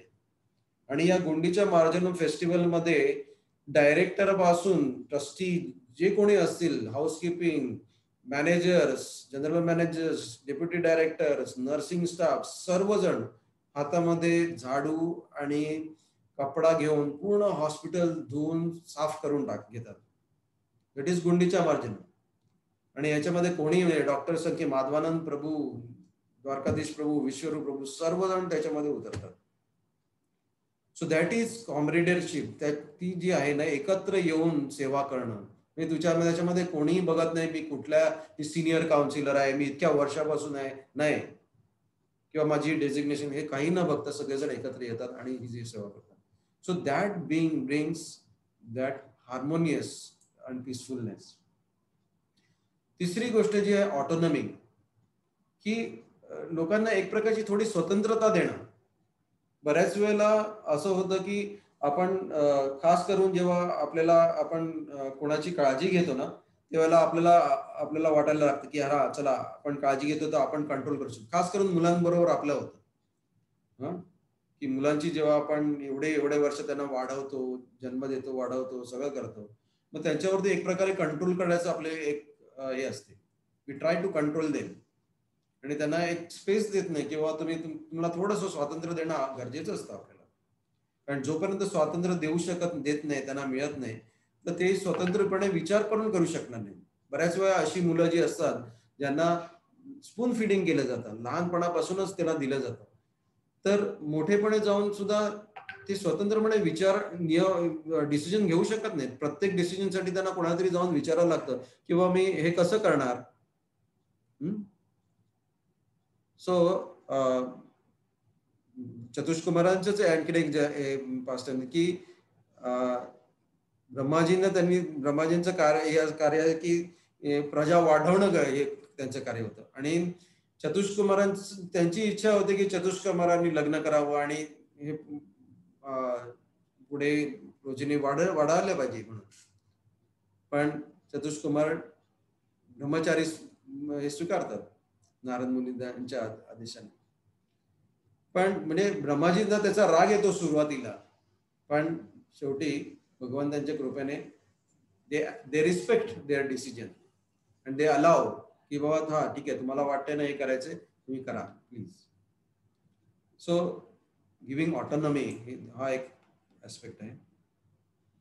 आणि जो चौथा ऍस्पेक्ट आहे तो आहे की एखाद्याची पोझिशन किंवा त्यांचे स्टँडिंग हे त्याला रिस्पेक्ट देणं हे पण महत्वाचं आहे.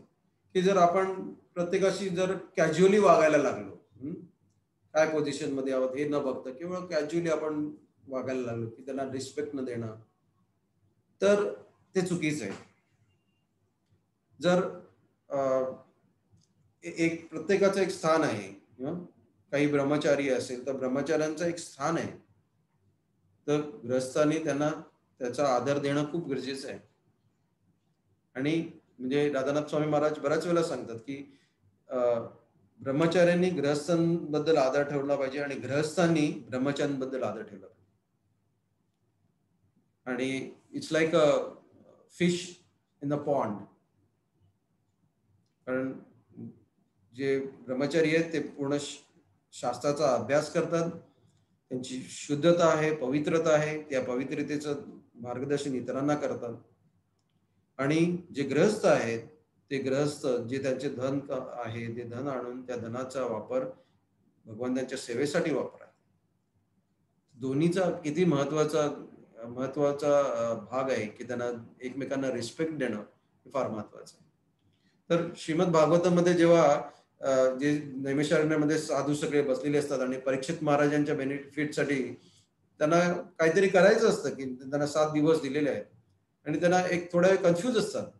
पण जेव्हा सुखदेव गोस्वामी तिकडे येतात तर त्यांनी ते लगेच ठरवतात की हे सर्वात शुद्ध भक्त आहे तिथे, आणि ते त्यांना सांगतात तुम्ही स्थान ग्रहण करा, आणि त्यांना सांगतात की तुम्ही या व्यासस्थानावर बसून तुम्ही सर्वांना मार्गदर्शन करा. So this is giving that position and respect. तर हा एक ऍस्पेक्ट आहे. आणि शेवटचा जो 5वी जी नीड आहे ती आहे रोल. प्रत्येका भगवंताच्या सेवेमध्ये काही ना काही त्यांचं काही ना काहीतरी रोल असतो. आणि जेव्हा त्यांना असं वाटतं की बाबा मी काहीतरी केलंय भगवंतांच्या सेवेमध्ये, सो दे फील सॅटिस्फॅक्शन, एक प्रकारचा आनंद मिळतो, एक प्रकारचा सॅटिस्फॅक्शन त्यांना मिळतं. जसं दामोदर लीलेमध्ये की जे दूध असतं ते दूध उकळत असतं, ते त्यांना वाटत असतं की माझा काही उपयोग नाही आहे आता.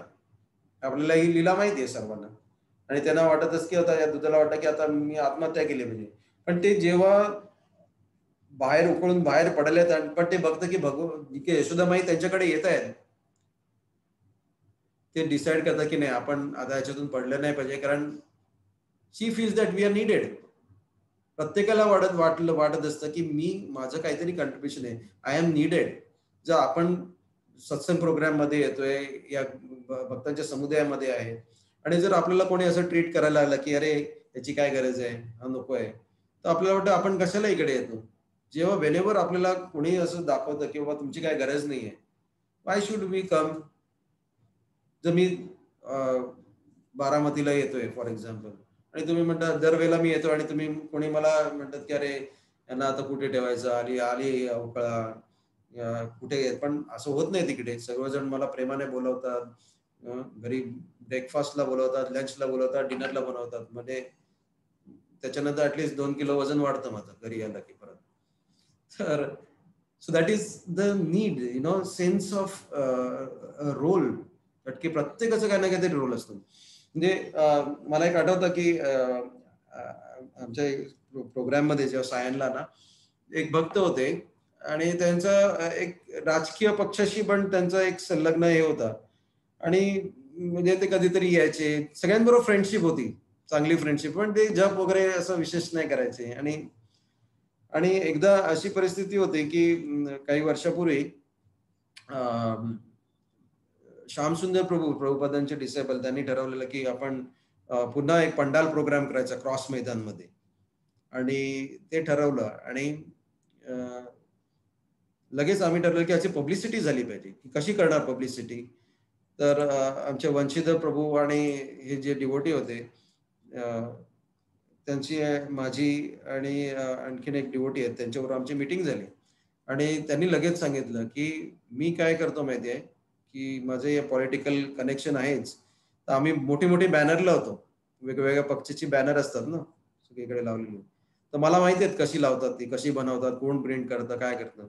त्यांनी रातोरात बॅनर्स प्रिंट केली, मोठी मोठी होर्डिंग्स प्रिंट केली. बॅनर्स म्हणजे ऍक्च्युली होर्डिंग्स, खूप मोठी होर्डिंग्स प्रिंट केली आणि 3 रात्री त्यांनी ट्रकमध्ये ते टाकायचे आणि मला पण बरोबर घ्यायचे, कारण हे सगळे प्रकार रात्रीच होतात, दिवसा आपण लावू शकत नाहीत, कारण काय बऱ्याचशा गोष्टी इलिगल आहेत त्या.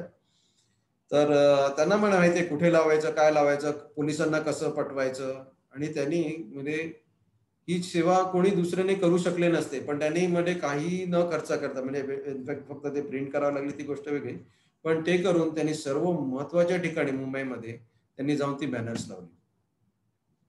ते हा कोणी विचार केला नव्हता की ह्या व्यक्तीचा याच्यामध्ये काहीतरी रोल प्ले होईल का म्हणून, पण ही प्लेड दॅट रोल. आणि प्रभुपदांची त्यांनी खूप मोठी सेवा केली केवळ त्या एका ऍक्टिव्हिटीमुळे.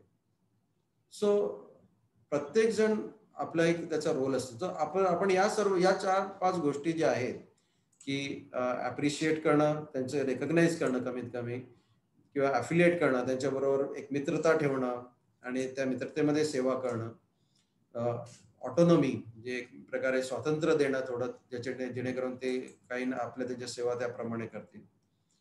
रिस्पेक्ट, रेकग्नायझिंग की कोणाची पोझिशन जी आहे त्याप्रमाणे स्टेटस काय आहे ते समजून घेणं. आणि रोल, प्रत्येकाचा काही ना काहीतरी रोल आहे, which by playing that role प्रत्येकाला सॅटिस्फॅक्शन वाटतं. तर या 5 गोष्टी ज्या आहेत या जर आपण ठेवल्या तर एकमेकांबरोबर, there can be very harmonious and peaceful life. आणि जरी जे काही मतभेद असतील ते मतभेद आपण जेव्हा हे पीसफुल लाईफ असेल, हे हार्मोनियस लाईफ असेल, मतभेद जास्त होत नाहीत, प्रिव्हेंट होतात. आणि जरी काही येत असतील तरी ते ताबडतोब काही छोट्या डिस्कशन्सने सॉर्ट आउट होऊ शकतात. प्रत्येकाला आपला एक स्पेस दिली जाऊ शकते. तर माझे हे काही थोडक्यात काही विचार मांडायचा प्रयत्न केला. कशा प्रकारे आपण आपल्यामध्ये पण हे मतभेद असतात, कारण आपण जरी एका आध्यात्मिक संस्थेमध्ये जेव्हा संस्था आहे, संस्थेमध्ये वेगवेगळ्या प्रकारची लोक आहेत आणि आपल्यामध्ये पण बरेच अनर्थ असतात. त्या अनर्थामध्ये सुद्धा आपण काही जर आपण भगवंतांना मध्यस्थानी ठेवलं आणि आपले अहंकार काढून तिकडे फक्त विनम्रता ठेवली आणि मॅच्युअरली एकमेकांशी जर डिस्कस केलं, तर हे मतभेद आहेत ते मतभेद आपण सॉल्व्ह करू शकतो. आणि अर्थात जेव्हा कधी गरज असेल तेव्हा आपण वरिष्ठांचं मार्गदर्शन घेऊन ते सॉल्व्ह करू शकतो. तर हे काही थोडे विचार जे आहेत ते मी तुमच्यासमोर मांडले. कोणाला काही प्रश्न असतील तर आपण ते घेऊया, किंवा कोणाला काही कमेंट्स असतील दुलाल प्रभू किंवा इतर वरिष्ठ भक्तांना काही सांगायचे असतील तर तुम्ही तुमचे व्ह्यू पॉइंट सांगू शकता. हरे कृष्ण.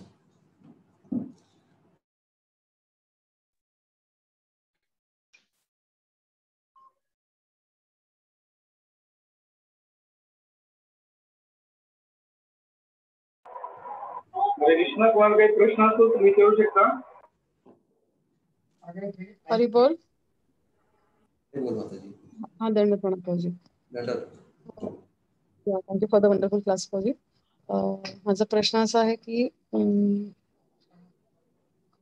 जय विजयनी suppose like they misunderstood the four Kumaras ना, त्यांनी तर मग आपल्या बाजूने आपण होऊ नये, so what precautions we should do. ते ठीक आहे, त्यांचं काही लेवल होती आणि नॅचरली त्यांचा सगळा तो हे बघून त्यांना मिसअंडरस्टँड केलं. पण फ्रॉम आवर साईड आपण ज्या वेळेला भक्तांशी डील करतो त्यावेळेला आपण काय प्रिकॉशनरी मेजर्स काय घेतले पाहिजे?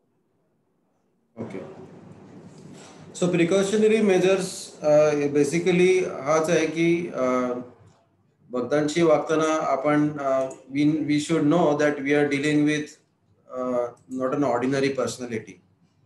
म्हणजे मागच्या वेळेला मी जेव्हा 12 मध्ये होतो तेव्हा मी एक लेक्चर दिलेलं अबाउट ऑफेंडिंग, वैष्णव अपराध.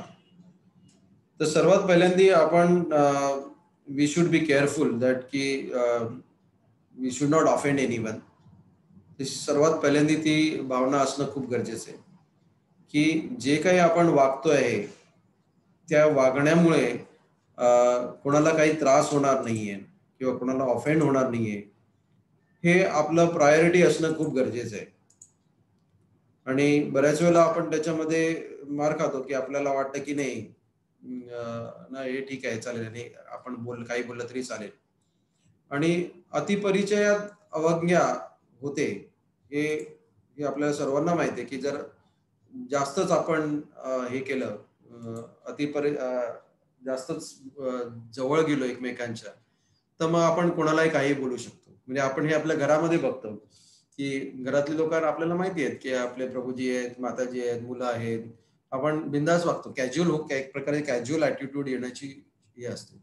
तर we have to balance that, की असं नाही की म्हणजे we should not have friendship, पण ती फ्रेंडशिपला एक लिमिट असणं खूप गरजेचं असतं. की आपल्याला हे समजलं पाहिजे की आपण फ्रेंडशिपमध्ये जाऊन काही जास्तच बोलत नाहीये ना कोणाला. तर ते एक गरजेचं आहे. दुसरं म्हणजे मी काही दिवसापूर्वी एक हे वाचलेलं, ते टॉल्स्टॉयचा एक हे होतं, टॉल्स्टॉय होता का, एक ट्रिपल फिल्टर टेस्ट, सॉक्रेटिसची एक ट्रिपल फिल्टर टेस्ट होती. त्याच्यामध्ये त्यांनी लिहिलेलं आहे की कुठल्याही गोष्टीमध्ये ना, whether we have to ask this question की is it true, is it good, is it kind, is it useful and is it necessary. तर हे कारण बऱ्याच वेळेला आपण त्यांना प्रजल्प होतं की बा हे डिस्कस होतं, ते डिस्कस होतं, अरे त्याने असं केलं, त्याने असं केलं, पण आपण हे विचार बघत नाही की बाबा हे खरोखर होतं का, आणि ते सांगण्याने काय फायदा होणार आहे का, युजफुल आहे का, खरोखर नेसेसरी आहे का, हे सगळं विचार करणं खूप गरजेचं आहे. त्याच्यामध्ये त्यांनी सांगितलंय की एका व्यक्तीला तो भेटतो आणि तो सांगतो की मला काहीतरी गॉसिप सांगायचंय. तर त्याला तो पहिल्यांदा प्रश्न विचारतो की तू जे सांगणार आहे ते सत्य आहे का, की have you made absolutely sure that what you are about to say is true. हे पहिल्यांदा सत्य आहे का, पहिल्यांदा बऱ्याच वेळेला हे माहित नसतं. ते म्हणाले की नाही, मी फक्त ऐकलेलं आहे. तर ते म्हणलं की नाही, मग ठीक आहे, जाऊ दे. की you don't know for certain that is true, then what you want to say something good or kind. सत्य नाही आहे तर गुड आहे किंवा काइंड आहे, काहीतरी आहे का? No, actually just the opposite. Good नाही आहे, इट इज समथिंग बॅड. किंवा नाही, मग तू काय गुड पुढे बोलू नको. Then this we have to tell us. आपल्याला स्वतःला सांगावं लागेल. So it is not good and kind.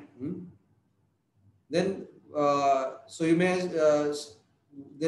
Is it useful or necessity. त्याने त्याचा काही फायदा होणार आहे का, ते पण नाहीये.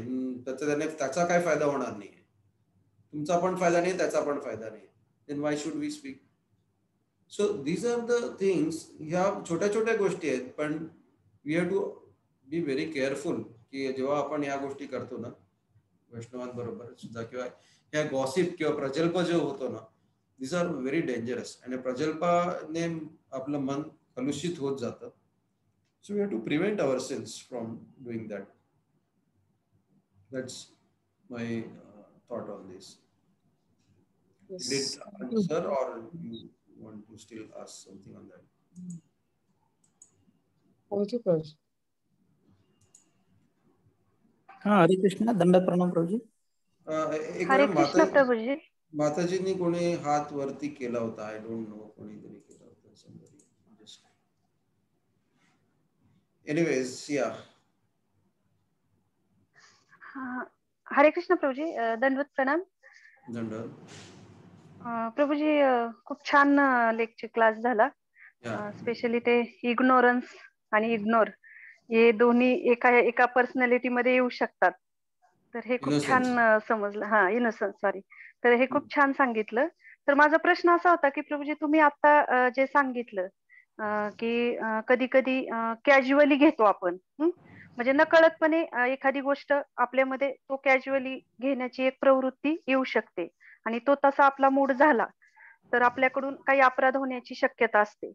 तर मग हे आपल्याला कसे समजू शकेल? आणि आता जे तुम्ही सांगितले की कधी कधी आपण म्हणतो की आपण जे काही वागतोय किंवा काही इतरांना त्रास होतोय का याचा आपण नेहमी एक विचार केला पाहिजे किंवा सावध असलं पाहिजे. पण कधी कधी काय होतं की आपण जे काही करतो ते आपल्याला वाटत असतं की ते योग्य आहे आणि कधी कधी अशा वेळेस असं होतं की ती ऍक्शन जी असते ती चुकीची दिसते, परंतु ती त्याच्या मागची जी भावना असते ना ती करेक्ट असते. कधी कधी असं पण होतं. तर मग अशा वेळेस आपण हे कसं समजून घेण्याचा प्रयत्न केला पाहिजे? जर अशा गोष्टीमध्ये जर काही मिसअंडरस्टँडिंग जर झाले तर ते आपण कसे समजले पाहिजे? सो ह्याच्यासाठी ना आपल्याला असे भक्त आपल्या समोर बाजूला असले पाहिजे ना, हु विल गिव्ह अस गायडन्स, की जे आपल्याला करेक्ट करू शकतील, की तुझ्या या वागण्यामुळे असा गैरसमज होऊ शकतोय, हे सांगणारे आपल्याला फ्रेंड्स असले पाहिजेत. मग ते आपले फॅमिली मेंबर असू शकतात किंवा काही जवळचे फ्रेंड्स असू शकतात, की बाबा ते सांगू शकतात. आता आम्ही बऱ्याच वेळेला आमचे मीटिंग्स होत असतात आठवड्यामध्ये आणि त्याच्यामध्ये बरेच डिओटी पार्टिसिपेट करतात, मॅनेजमेंट रिलेटेड डिस्कशन्स होतात आणि त्याच्यामध्ये मग कधी कधी असं गोष्टी होतात की कोणी कॅज्युअली ना बोलायला सुरुवात करतात आणि आपण हे विसरून जातो की आपण एका सिनियर भक्ताशी बोलतो आणि तो कॅज्युअल ऍटिट्यूड येतो आणि आपण बोलायला लागतो आणि कधी कधी ना तो एवढा हर्ट होतो ना, त्या व्यक्तीला ऍक्च्युली हर्ट होतो, पण तो व्यक्ती ना त्याच्या विनम्रतेमुळे किंवा मोठेपणामुळे सांभाळून घेतो आणि बोलत नाही काय. पण तो दुसऱ्या व्यक्तीला सांगतो की बाबा अरे असं कसं बोलतात हे, यांना कोणीतरी सांगायला पाहिजे. सो ॲज अ फ्रेंड आपल्याकडे असं कोणीतरी एक फ्रेंड असणं गरजेचं आहे जे आपल्याला सांगू शकतात की बाबा नाही बाबा तुझ्याकडनं चूक होते, जरा सांभाळ या गोष्टीमध्ये. सो जेव्हा कोणी आपल्याला असं सांगतं ना तर वी शुड बी ग्रेटफुल. आपण खरोखर त्यांच्याबद्दल आपला ग्रॅटिट्यूड असतं, कारण ते लोक आहेत ना हे आपल्याला करेक्ट करतात. ते सांगतात आपल्याला की नाही कुठेतरी चूक होते, अशा प्रकारे तू बोललं नाही पाहिजे, अशा प्रकारे तू वागलं नाही पाहिजे. मग तुमचं इंटेन्शन कितीही चांगलं असू पण तुमची ऍक्शन जर चुकीची होत असेल दॅट विल बी परसिव्ड. म्हणजे ते लोक बाहेरची ऍक्शनच बघणार, कोणी तुम्हाला येऊन तुमचं इंटेन्शन नाही विचारणार. जर तुम्ही कोणाला जर भर सत्संग प्रोग्राम चालू असेल आणि तुम्ही जर कोणाला ओरडलात, काही रागावलात, तर त्यांना अपमान वाटणार आहे तो त्या गोष्टीमध्ये. युअर इंटेन्शन मे बी काय किंवा नाही मला त्यांना करेक्ट करणं गरजेचं होतं त्यावेळेला, पण त्याची ऍक्शन काय झाली आहे की तुम्ही ते सेन्सिटिव्हली नाही हँडल केलंय. मला एकदा आठवतंय की मायापूरमध्ये अशीच मोठा प्रोग्राम होता आणि अभिषेक होता आणि खूप अशी मोठी लाईन होती आणि त्या लाईन मध्ये ना एक डिवोटी होते, रशियन डिवोटी होते बहुतेक, आणि ते खूप म्हणजे लाईन कंट्रोल करत होते आणि त्याच्यामध्ये ना ते असे डिवोटीज ना एकदम धक्का देत होते की चला बाजूला व्हा. आणि श्रील प्रभुपादांचे काही डिसायपल होते, ते तिकडनं जात होते आणि त्या डिसायपलनी त्यांना सांगितलं की तुम्ही खूप छान सेवा करताय, फक्त ना तुमच्या चेहऱ्यावरचे जे भाव आहेत ना ते खूप असे रागीट आहेत किंवा अग्रेसिव्ह, किंवा मी कंट्रोल करतोय, मी सगळं करतोय, अशा भाव होते. त्यांनी सांगितलं की तुम्ही चेहऱ्यावर एक हास्य ठेवा आणि प्रेमाने सांगा प्रभूजी प्लीज आप वहां से जाइए, यहाँ से जाइए, इथून जा तिथून, केवळ एवढंच सांगितलं. सो त्यांची ऍक्शन वॉज करेक्ट बिकॉज त्यांना कोणीतरी सांगितलेलं. त्यांचे इंटेन्शन काय होतं की मला माझ्या ऑथॉरिटीनी सांगितलं की लाईन कंट्रोल झाली पाहिजे, डिवोटींनी वेळच्या वेळेला गेलं पाहिजे. पण तेच जर आपण कशा प्रकारे सांगतोय, that is what is important. आपण जर बघितलं ना की दोन्ही गोष्टी महत्वाच्या आहेत, इंटेन्शन आणि ऍक्शन दोन्ही महत्वाचे आहेत. आपण जर विमानातून जात असेल तर एअर हॉस्टेस उभे असतात आणि ते आपल्याला स्माइल देतात आणि सांगतात welcome to Air India, welcome to जे काही असेल ते स्माइल देत असतात, पण ऍक्च्युली त्यांना ते स्माइल देण्यासाठी पैसे दिलेले असतात की बाबा तुम्ही स्माइल द्या चांगलं. तिच्या डोक्यामध्ये कंटाळा आलेला असेल की बाबा एवढ्या फ्लाईट करून मी आता मेकअप लावून उभे आहे इकडे आणि सगळ्यांना वेलकम करते, हे त्यातले काही लोक त्रास देणार आहेत मला, आय डोंट वॉन्ट, पण तरी सुद्धा ते स्माइल देते. That is just external, there is no intent. पण जर ते इंटेन्शन असेल आणि ऍक्शन पण एकत्र असेल ना, तरच त्याचा इम्पॅक्ट होईल. पण जर फक्त ऍक्शन आहे आणि ती ऍक्शन चुकीची आहे, फक्त इंटेंट आहे पण ऍक्शन बरोबर नाही आहे, देन प्रॉब्लेम आहे. So we have to have both, दोन्ही गोष्टी असणं गरजेचं आहे. आणि त्याचबरोबर आपल्याला अशी कोणी मार्गदर्शन करणारी व्यक्ती पाहिजे, किंवा आपण आपले असे फ्रेंड असेल त्यांना जाऊन आपण सांगणं गरजेचं आहे, विचारणं गरजेचं आहे, फीडबॅक मागण्याचं गरजेचं आहे की बाबा प्रभूजी तुम्हाला कसं वाटलं, किंवा माताजी तुम्हाला कसं वाटलं, की is there am I behaving something wrong, as a friend I am asking you, tell me frankly. कारण बऱ्याच वेळेला आपण काय करतो की कसं होतं लेक्चर, खूप छान होतं हे आपण सांगतो, पण आपल्या घरचे लोक असतात ना, ते सांगतात की अरे तू इकडचं हे चुकीचं केलंय, किंवा याच्यावरती थोडा आणखीन एक्सप्लेन करू शकतो. तर हे अशा प्रकारची जी फ्रेंडशिप आहे ना, ही खूप गरजेची आहे. हू गिव्स हेल्दी फीडबॅक, आणि आपण सुद्धा हेल्दी फीडबॅक देणं शिकलं पाहिजे मित्रांना. आय होप तुमच्या प्रश्नाचं उत्तर मिळालं आहे तुम्हाला, पण नसेल तर तुम्ही क्लेरिफाय करा.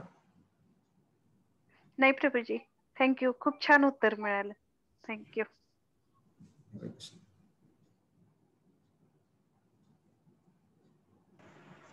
हरे कृष्णा प्रभू. हरे कृष्णा. हरे कृष्णा. हा हरे कृष्णा प्रभूजी. प्रभूजी जय विजयानंतर प्रभूजी जय विजयानंतर भगवंतांनी द्वारपाल म्हणून कुणाची नेमणूक केली, मग काय केलं पुढं? सॉरी, जय विजयानंतर द्वारपाल म्हणून भगवंतांनी कुणाची नेमणूक केली का नाही केली, म्हणजे पुढे काय झालं? म्हणजे नंदुलाल प्रभू याचं उत्तर देऊ शकतील, मी एवढा अभ्यास नाही केलाय त्याचा. मी या विषयाच्या दृष्टीने त्याच्यावरती आचार माझा हे होता की कशा प्रकारे त्यांचा मतभेद होता, आणि तो माझा टॉपिक होता, त्या टॉपिक प्रमाणे मी याचं प्रिपरेशन केलं होतं. तर एवढे डिटेल्स मला माहित नाही. प्रभूजी हरे कृष्णा. दुसरा एक माझा असा प्रश्न होता की सेवा करताना 10 भक्त एकत्र सेवा करतात, परंतु त्यातले 8 भक्त जर 2 भक्तांचं जर बरोबर असेल, परंतु 8 भक्त जर म्हणले बरोबर नाही, तर अशा वेळेस आपण कसं राहिलं पाहिजे? 2 भक्त म्हणतात की बरोबर नाही आणि 8 म्हणतात बरोबर आहे, असं? हा, अशा वेळेस आपण सतर्क कसं राहिलं पाहिजे, म्हणजे खरं काय केलं पाहिजे?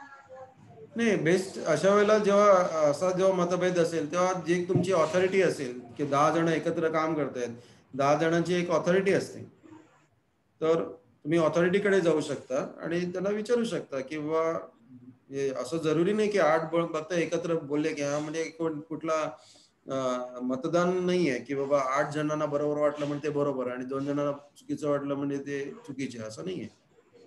जे ऑथॉरिटीकडनं आपल्याला जी सेवा मिळाली आहे, ती सेवा कशी करायची आहे, काय एक्सपेक्टेड आहे, त्यांच्याकडनं आपण समजून घेणं आवश्यक आहे. सो बेस्ट गोष्ट आहे म्हणजे त्यांना आपण जाऊन भेटणं, त्यांच्याकडनं मार्गदर्शन घेणं की बाबा तुम्हाला काय वाटतं, हे आमच्यामध्ये थोडे मतभेद आहेत, तर तुम्ही सांगा. सो बेस्ड ऑन दॅट आपण पुढचं हे केलं पाहिजे, मार्गदर्शन घेणं आवश्यक आहे.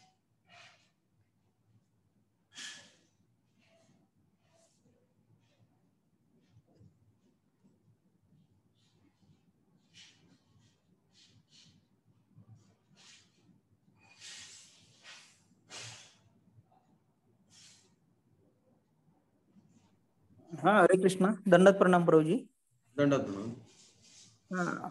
जर सेवा करताना एखादा भक्त विनम्रता दाखवतोय, पण पुढच्या भक्ताला ते काही म्हणजे लक्षातच येत नाही की आपल्याशी विनम्रता दाखवतोय, आणि त्यातून जर असं काही मतभेद होत असतील, म्हणजे पुढचा समजूनच घेत नाही की म्हणजे दुसऱ्या भक्ताची विनम्रता, त्याच्यातून जर काही मतभेद होत असतील तर ते कसं म्हणजे हँडल केलं पाहिजे? एखादं उदाहरण देऊ शकता तुम्ही?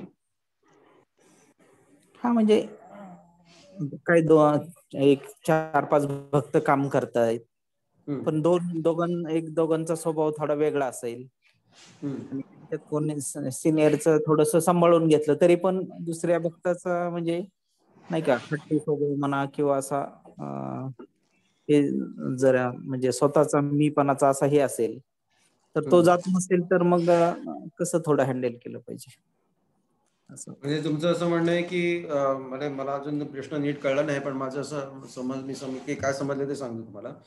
की 2 भक्त आहेत की एखादा भक्त आहे तो विनम्र आहे आणि तो विनम्रपणे काम करतोय, आणि दुसरा आहे जो म्हणजे दुसरे जे काही भक्त आहेत ते थोडे अग्रेसिव्ह आहेत असं म्हणतात तुम्ही? येस प्रभू, येस करेक्ट.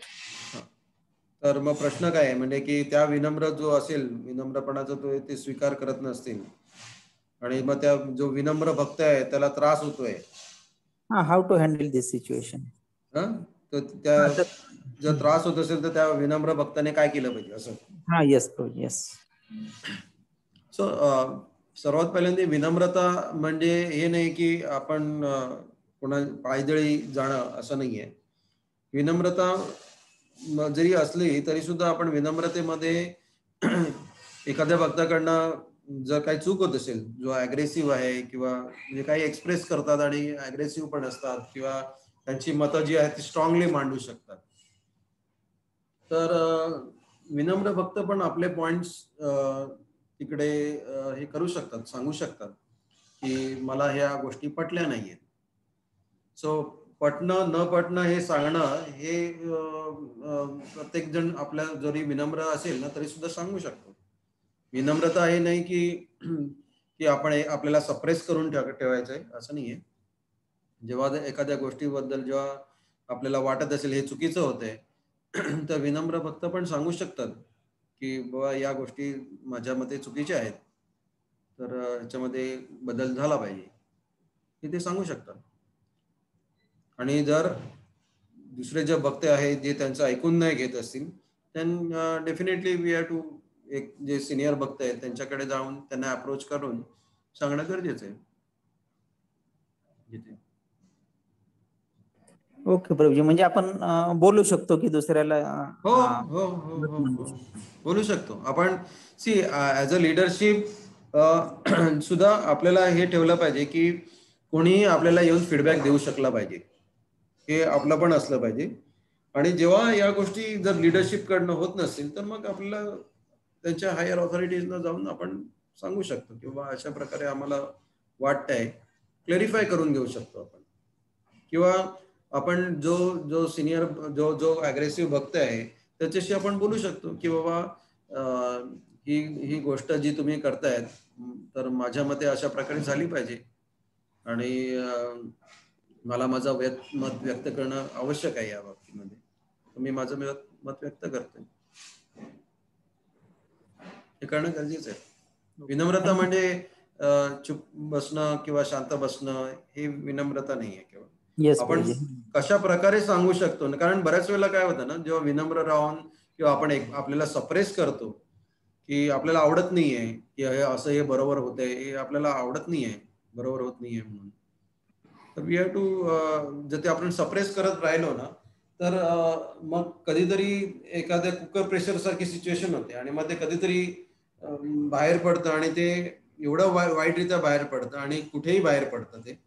त्याच्यापेक्षा इट इज बेटर दॅट आपण आपल्या ज्या भावना आहेत त्या व्यक्त करणं खूप गरजेचं आहे. Thank you Prabhuji, thank you. छान वाटतं प्रभूजी ऐकून. थँक्यू.